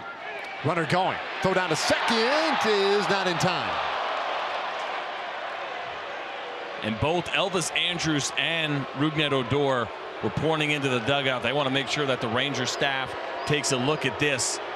We'll get a look on the replay here, but the tag looked like Elvis might have been able to get Lindor on the foot, just a matter of whether or not his hand got there first. We'll take a peek. Man, that is really close. I think he got in there. As we see one more, the tag ended up on his thigh. Watch the hand first. Yeah, he's in there.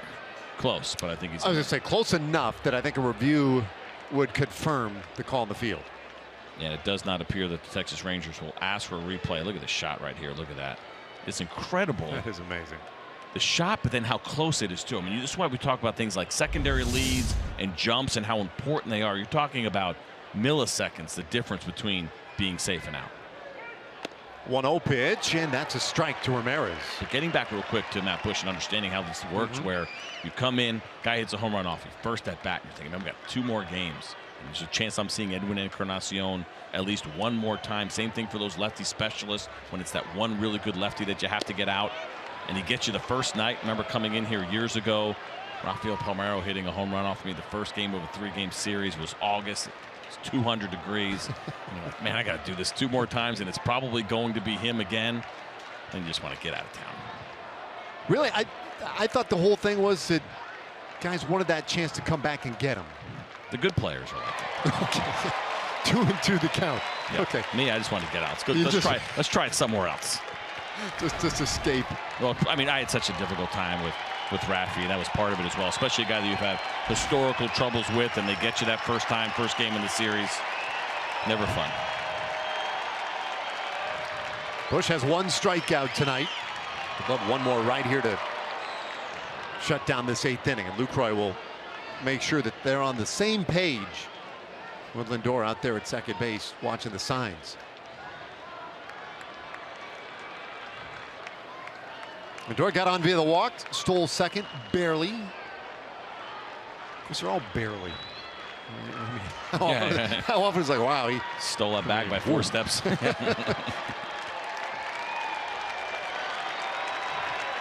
Everything's been away. The 2-2. It got him swinging. Matt Bush blows it right by him at 98 miles per hour. And that strikeout leaves a man in scoring position. Bottom of the 8th coming. Matt Bush bringing a little extra life in the late innings.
Brought to you by Southwest. Yes to low fares with nothing to hide. That's transparency. And by AT&T Internet. Visit AT&T.com/keep calm to learn more. Oh, what a night so far. Rangers lead by 2. Bottom of the 8th inning. Rougned Odor already has 1 hit tonight, 1 for 3. He'll lead things off. And Carlos Gomez and Jonathan Lucroy. More power again tonight for the Rangers at the plate. Odor fouls that one off, 1-1. And some power out of the bullpen too with Matt Bush just moments ago. Hey, the outfield, we do get a lot of questions about those lines you're seeing, those swirlies out on the outfield grass. And just to explain again, there was a special event held here in the late fall, and some of those lines, or what you see, were painted on the grass. 2-1. And the grass died underneath, and so what they had to do was replace it with sod. So it's all grass that's there, but the newer sod where those lines are different colors. It's kind of almost like the grass has to catch up a little bit because the darker grass is newer grass, but it does not affect the playing surface at all, not even in the slightest. So nothing to worry about as far as outfield play or bad hops, and I don't hate it.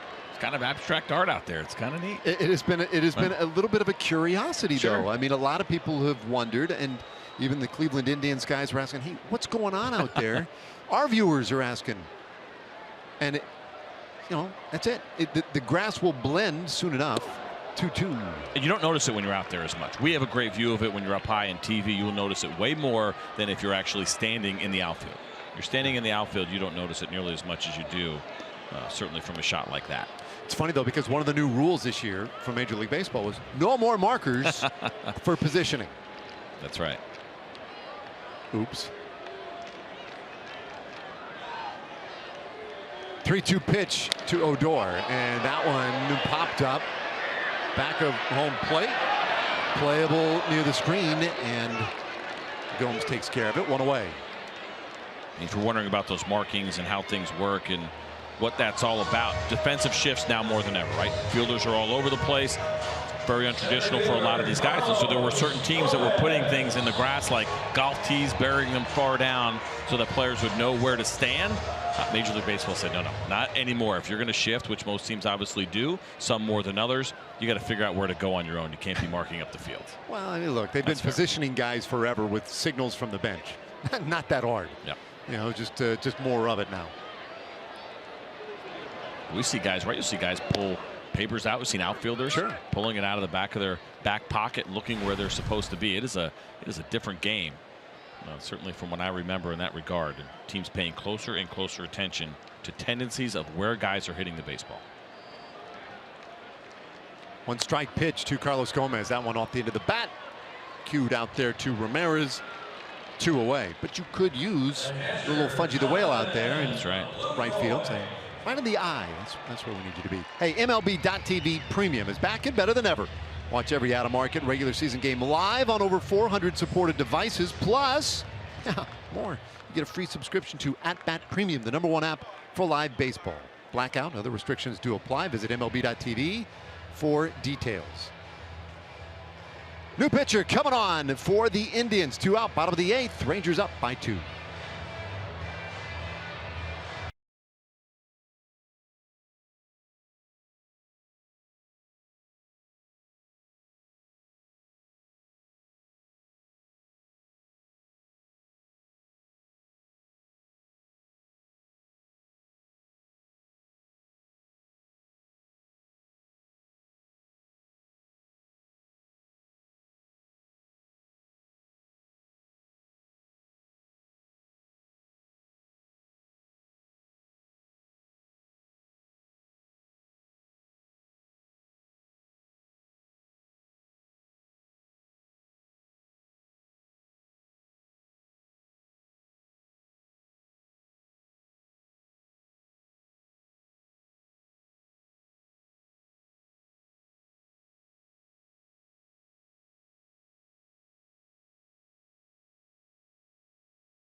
And the Globe Life Park offers a variety of suite rental options. You can attend your next Rangers game in style. Most suite rental packages include parking and a food and beverage package. So go to texasrangers.com/suites or call 972-RANGERS.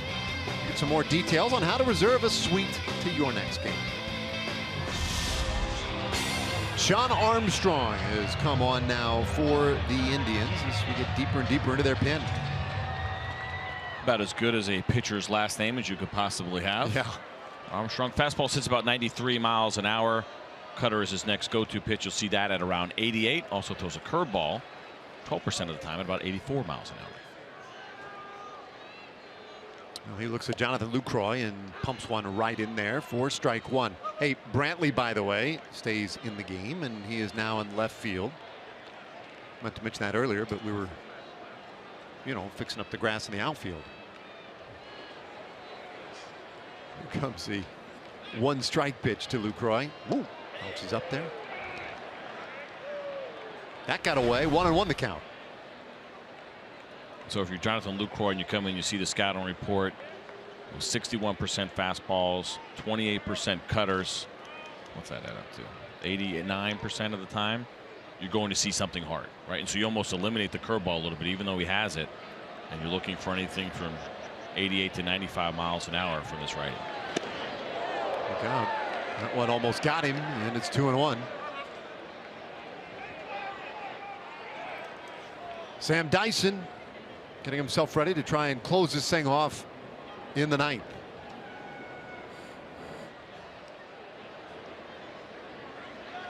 Two balls and a strike on Lucroy. And he'll foul it off. Well, Danny Salazar was pretty good tonight for the Indians. Struck out 9 in his 5 2/3. And then Dan Otero came on, allowed a run on 2 hits in 1 inning. Zach McAllister a scoreless inning. And they leave it now to Armstrong. Try and keep it a 2-run game. Think about it. That Francisco Lindor play is pretty significant ultimately, right? That led to 2 runs. That ground ball that was up the middle.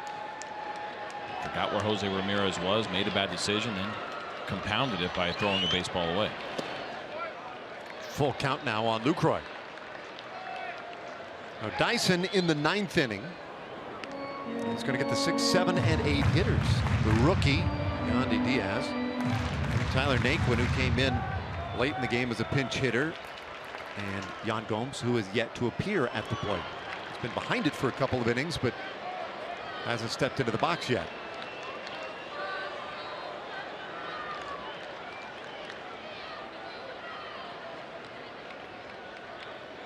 Lucroy ready, and the payoff pitch. Got him swinging. Lucroy down on strikes, and that ends the 8th for the Rangers. They'll take a 2-run lead into the 9th. Sam Dyson coming on.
Ninth inning, it's Dyson time in Texas. John Radigan here in the Captain Morgan Club. I'm in the Rebecca Creek Saloon getting ready for Rangers Live. It's the post-game show, and we hope to have a lot of firsts on this edition of Rangers Live, the post-game show. It will be the first show without Pudge Rodriguez. He had to go to Detroit to throw out the first pitch at their home opener tomorrow. It could be the first happy Jeff Bannister post-game interview, and we hope to hear from lots of players as well. Mark McLemore's here to help me break it all down. It's Rangers Live, a complete post-game show with lots of firsts, we hope, right after the game, guys. Right on. Thanks, John. Sam Dyson is on, looking for his first save of the year. And as we mentioned earlier, he'll get 6, 7, and 8 from the Indians, and they have nothing left on the bench. They have emptied the bench tonight, so what we see in the scorebook is what he will get. Terry Francona was aggressive in the 7th and 8th innings, trying to take advantage of potential opportunities, and they did have opportunities. Left the man at 3rd in the 7th, left the man out at 2nd base in the 8th inning. But Yandy Diaz, the rookie, stands in and he takes strike 1 from Dyson. And as good as Diaz was in the minor leagues, I don't think he's ever probably seen a sinker as good as Sam Dyson's. We'll see how he handles this. We're talking a lot about how well he has taken pitches. I don't think he's seen the bowling ball that Sam Dyson throws up there too often. Well, just missed 1-1 the count on Diaz, who does have a hit tonight, and he has scored a run. Dyson pitched in the opener on Monday night. This one shot foul down the right side, out of play. Dyson, it was not a save opportunity on Monday, but that doesn't lessen the blow in it. He took over a 5-5 game in the 9th inning and allowed 3 runs to score in that 8-5 loss.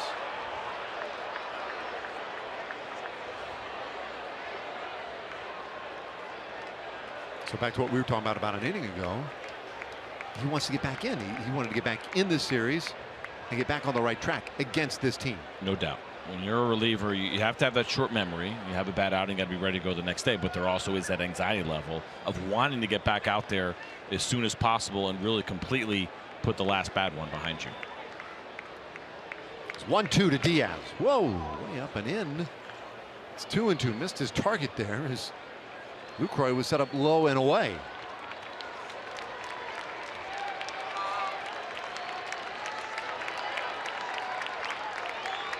Always real important for a guy to get that leadoff hitter out of the bullpen. The 2-2 and a bouncer up the middle. That one is through for a base hit. Well, we have seen the first of Yandy Diaz in this series. My guess is we have not seen the last of this young rookie. He will be around.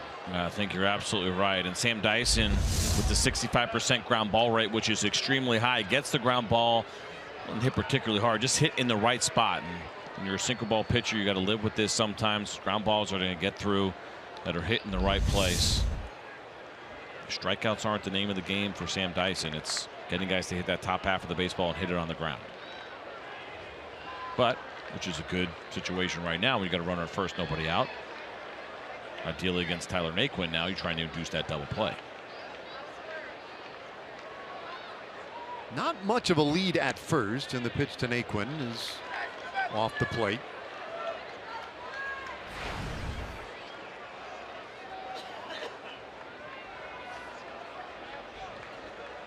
Dyson's misses so far tonight, there have only been a few pitches thrown, but his misses tonight have not been real close. The 1-0.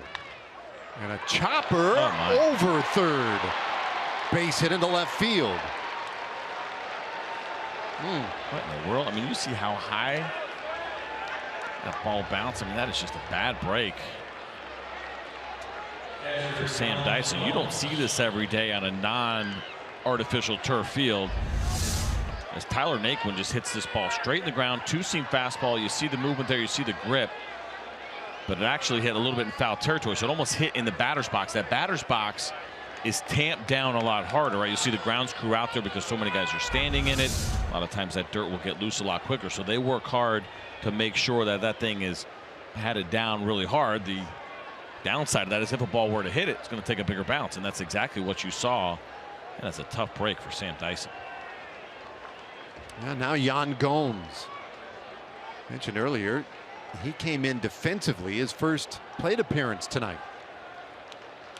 Diaz second, Naquin at first, and a strike from Sam Dyson.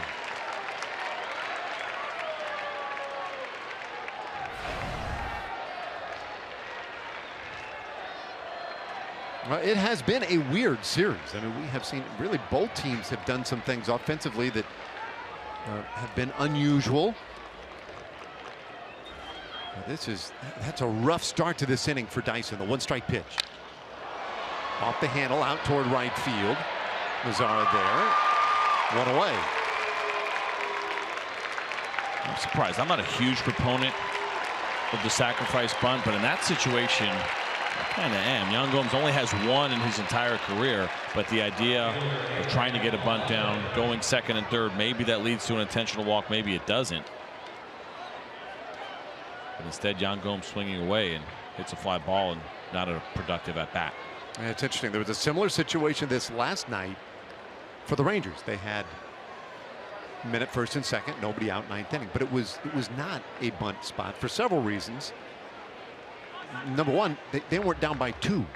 All right, and that's the big thing here. But also, you're talking about a guy who gets a lot of double play ground balls here. Get out of that double play situation if you're the Indians, and get that tying run into scoring position. To me, it does make sense in this spot. Now, run probability says no, you got a higher chance of scoring a run by not bunting, but they need 2. Gallo up tight at third, and Almonte takes strike 1. That's a nice looking two-seamer from Sam Dyson. That's the one at 96, right at the knees. When he's throwing that consistently, that is what makes him so tough. But I'm with you now. It's over 1,600 plate appearances for Yan Gomes and just one sacrifice bunt, and that was all the way back in 2012. So they may not believe in his bunting ability at all either. That could be part of it. Monte 0 for 3 tonight, and that one in the dirt. Lucroy, though, keeps it close enough. Ooh, Yandy Diaz stays at second base. Great hustle by Lucroy. This is a great block here. It shoots out. I mean, listen, again, trying to go away. Jonathan Lucroy does everything he can, but look at Almonte waving Diaz on and telling him, because he can see the ball the best, but Diaz not confident in it.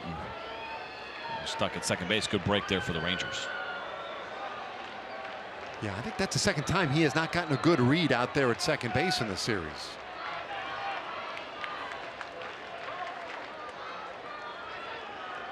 Could be significant. Time called. And here's the other thing with that too, is that because you're down by 2, that run doesn't mean anything. It's the run at first base that means the most, and any chance you take going to third or taking an extra base in this situation, you have to be 100% sure that you're going to be safe, and obviously that was not the case for Diaz.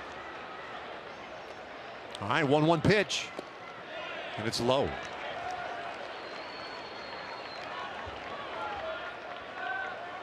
Diaz rolled one up the middle for a base hit. Then Tyler Naquin with the old school Baltimore chop over third. And the Indians got the potential tying runs on to start this inning. Gomes, the fly out to right, and now the 2-1 pitch to Almonte, and it's high, 3-1. I can't walk this guy here. No, absolutely not. Even though Almonte has been off to a decent start so far this season, he's still the number 9 hole hitter. You think about flipping the lineup over outside of a double play, Carlos Santana is already going to get an opportunity as it is. You don't want it with extra runners on base. 3-1, and it's fouled off. Well, Santana, who has been a terror in this series. You want to minimize the damage that he could potentially do.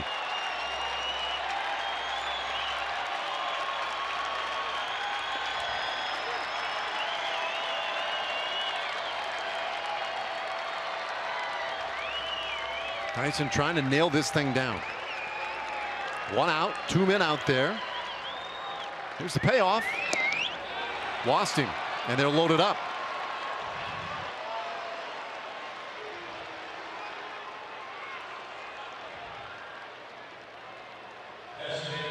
We were talking about this earlier today, right?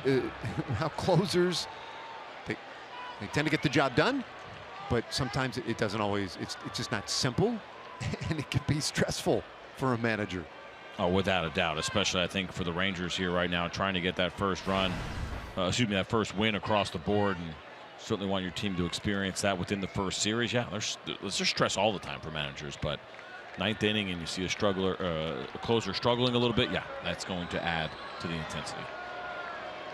Big Carlos Santana. A little bit in. 1 for 4 tonight, so it has been a quieter night for Santana. You can see he's put up some pretty good numbers in these spots.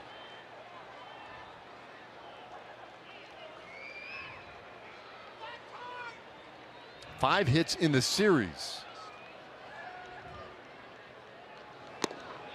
2-0.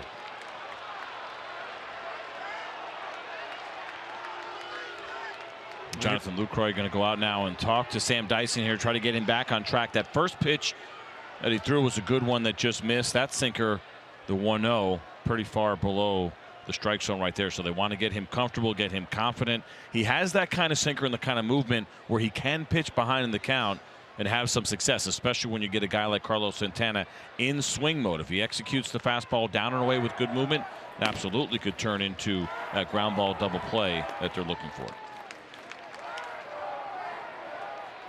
Jeremy Jeffress loosening up out of that bullpen.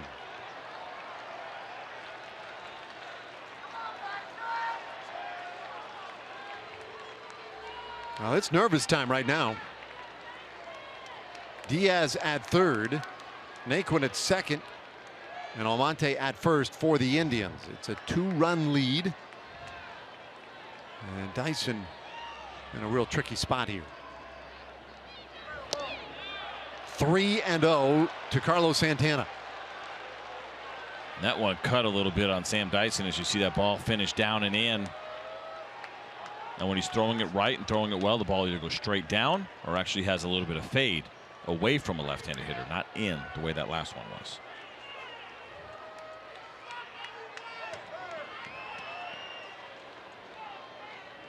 Ready again, the 3-0 pitch, and Santana takes ball 4. Wow, that gets the run home and puts a potential tying run at third. Back-to-back walks.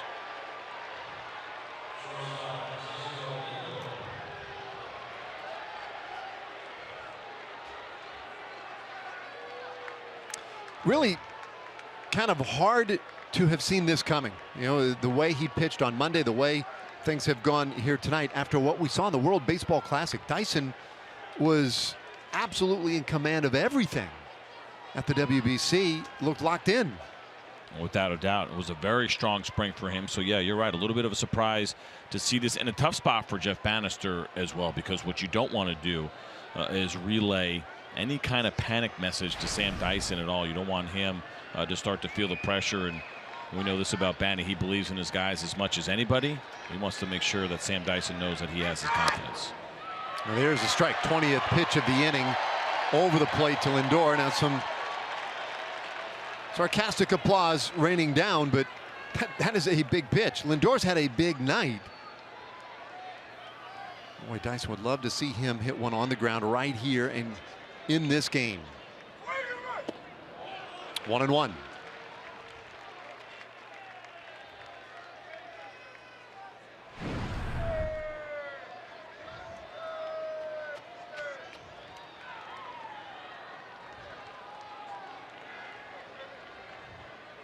Lindor had a homer back in the 6th inning. Base hit in the 4th. He walked his last time in.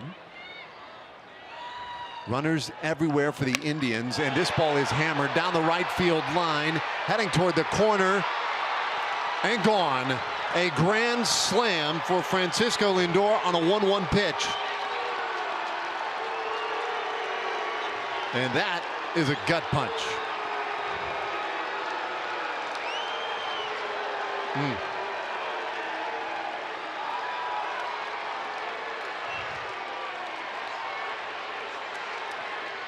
Tough break for Sam Dyson, who Unfortunately, just hasn't been feeling it now these first 2 games of the 2017 season. The sinker, the movement is there, but the consistency in the strike zone has not been there. And that's Francisco Lindor's first grand slam. But Jonathan Lucroy wanted this ball down and away. Instead, it ends up finishing out over the middle of the plate. And he's able to just keep it fair. Jeff Bannister out to take the baseball. Jeremy Jeffress to come on and try and clean it up.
Sam Dyson struggling with command, and not even the walks, which we have seen, but command within the strike zone. 1-1 count. Jonathan Lucroy wanted a slider down, excuse me, sinker down and away, and instead it ended up finishing middle. You see the reaction from Lindor. You see the reaction from Jonathan Lucroy as well. Slow start to the season here for Sam Dyson, but track record is there. He'll get back on track, just taking him a little bit longer, I think, than expected to start the year. Jeremy Jeffress, closer last year for Milwaukee, has come on and deals with Jeff Brantley. Probably Michael Brantley. Wish. The Cowboy Jeff Brantley, radio voice of the Cincinnati Reds. That would be a decidedly easier task. And Michael Brantley, it's 1-1. Those numbers last year combined with Milwaukee and with the Rangers. 2 home runs allowed. That's all about that movement for Jeremy Jeffress, right? We know this about him, very similar in the sense, not exactly the same sinker, but a fastball that is not straight. Good downward movement to it. Makes it very difficult when it's on to get the ball in the air. Gets the comebacker, takes care of Michael Brantley, who, as I understand it, is a huge fan of Jeff Brantley's work on those Reds broadcasts. 2 away. Well, you knew it was going to be a tough game again. You knew the Indians would give you a good fight. And this is one where the Rangers taking a 2-run lead, and against the bottom of the order in the 9th inning, you're feeling pretty good. Now, could you imagine something going wrong? Yeah, it's possible. But a 5-run 9th inning, that was not likely in the cards. Here's Edwin Encarnacion. And it's high for a ball.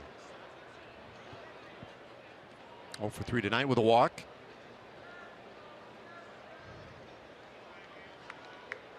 So some work to do for those Rangers bats in the bottom of the 9th inning when we get there. 1-1 on Encarnacion.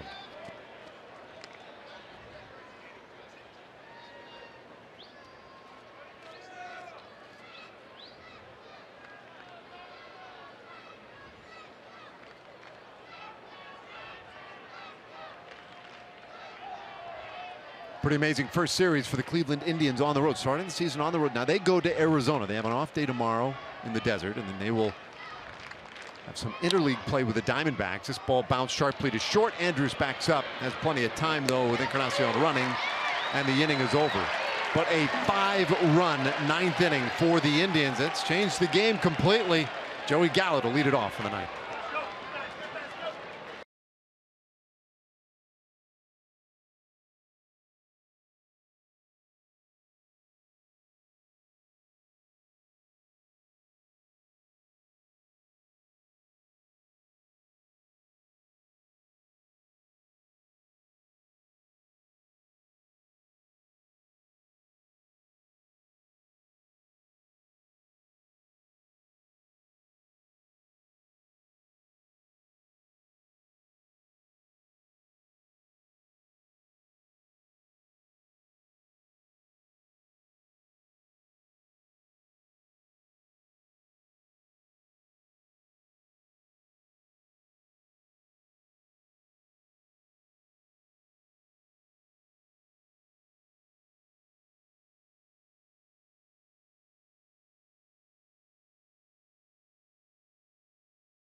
Rangers sending Joey Gallo, Elvis Andrus, and well, then Drew Robinson, depending on what Jeff Bannister wants to do, all against Brian Shaw, who moments ago probably was thinking about the postgame spread and what he might watch on the charter flight tonight. Had no clue he would be in this game. No, absolutely not, and probably not even thinking about coming in a save situation either. You think about how that bullpen is built out there. Cody Allen is the closer. You would assume Andrew Miller is kind of the second closer, but it'll be Shaw that gets the opportunity tonight. So here's Gallo. 0 for 2, but did have that walk.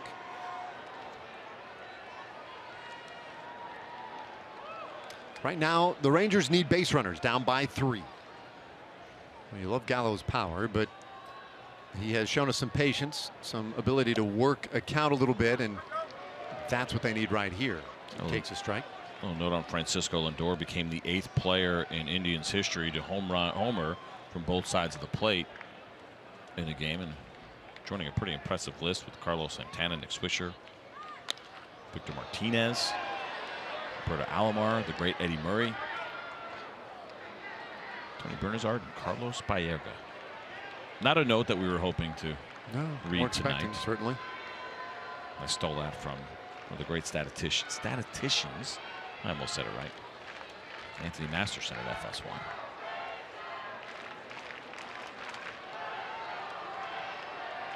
Shaw working against Gallo, and it's 1-2.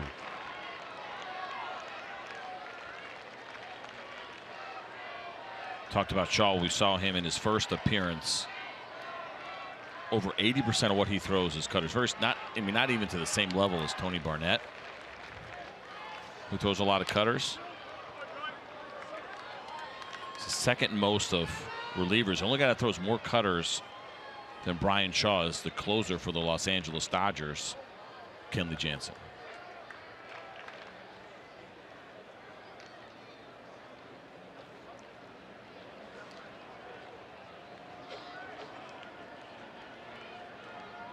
Well, so you know what's coming.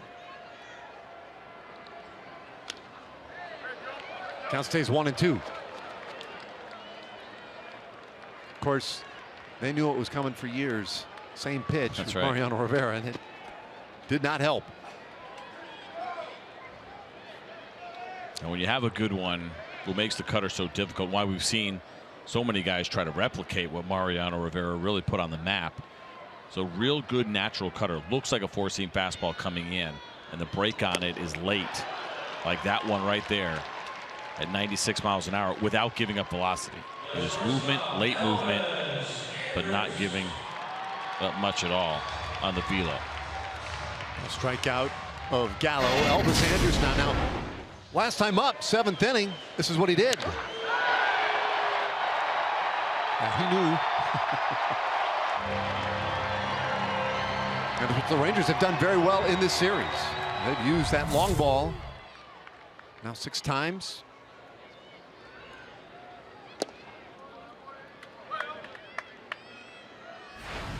And he's had a good night tonight, 2 for 3. Not a surprise the way he has hit Indians pitching over the years.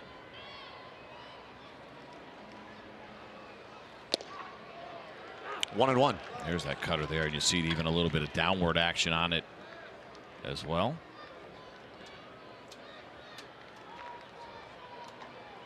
One out, 9th inning. After a 5-run top of the 9th, it's given the Indians the lead.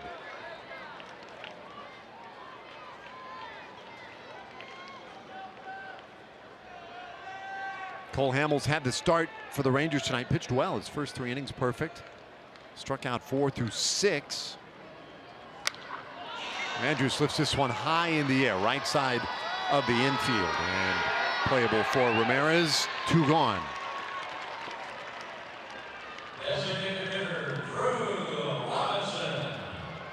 It'll be in the hands of Drew Robinson.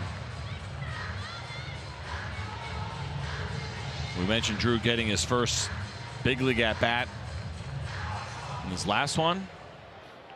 Like I said, you always remember your first game, first at bat. An opportunity here now, though, as he comes in late. 2 at bats in his first game. Certainly would be great to see him get his first hit. Left-hander got some pop in that bat.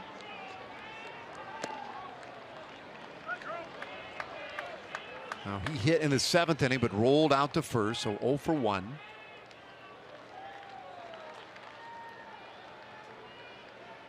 He does swing the good bat, but can play anywhere on the infield, can play in the outfield. There's some real versatility with him, and he takes a strike. It's 1 and 1. You know, one of the misconceptions that was always kind of the case with Mariano was that you would want to go to an opposite-handed hitter. Right, you think about lefties going up against a righty, and you see Brian Shaw as the righty. Actually, could be a lot tougher when you have a good cutter for the lefty to hit it, because that ball comes barreling in on the inside like that. You get a lot of those jam shots. Yeah, a little one hopper taken care of by Lindor, and that's fitting, I suppose. It was Lindor who hit the grand slam to decide this game. Indians steal one and break some hearts tonight here in Arlington. 9-6 the final score. All right, coming up next on Rangers Live, John Radigan, Mark McLemore. There'll be player and coach interviews, analysis and opinions, stats and highlights. For CJ Nitkowski and Emily Jones, this is Dave Raymond saying good night from the booth here in Arlington. 9-6 our final score.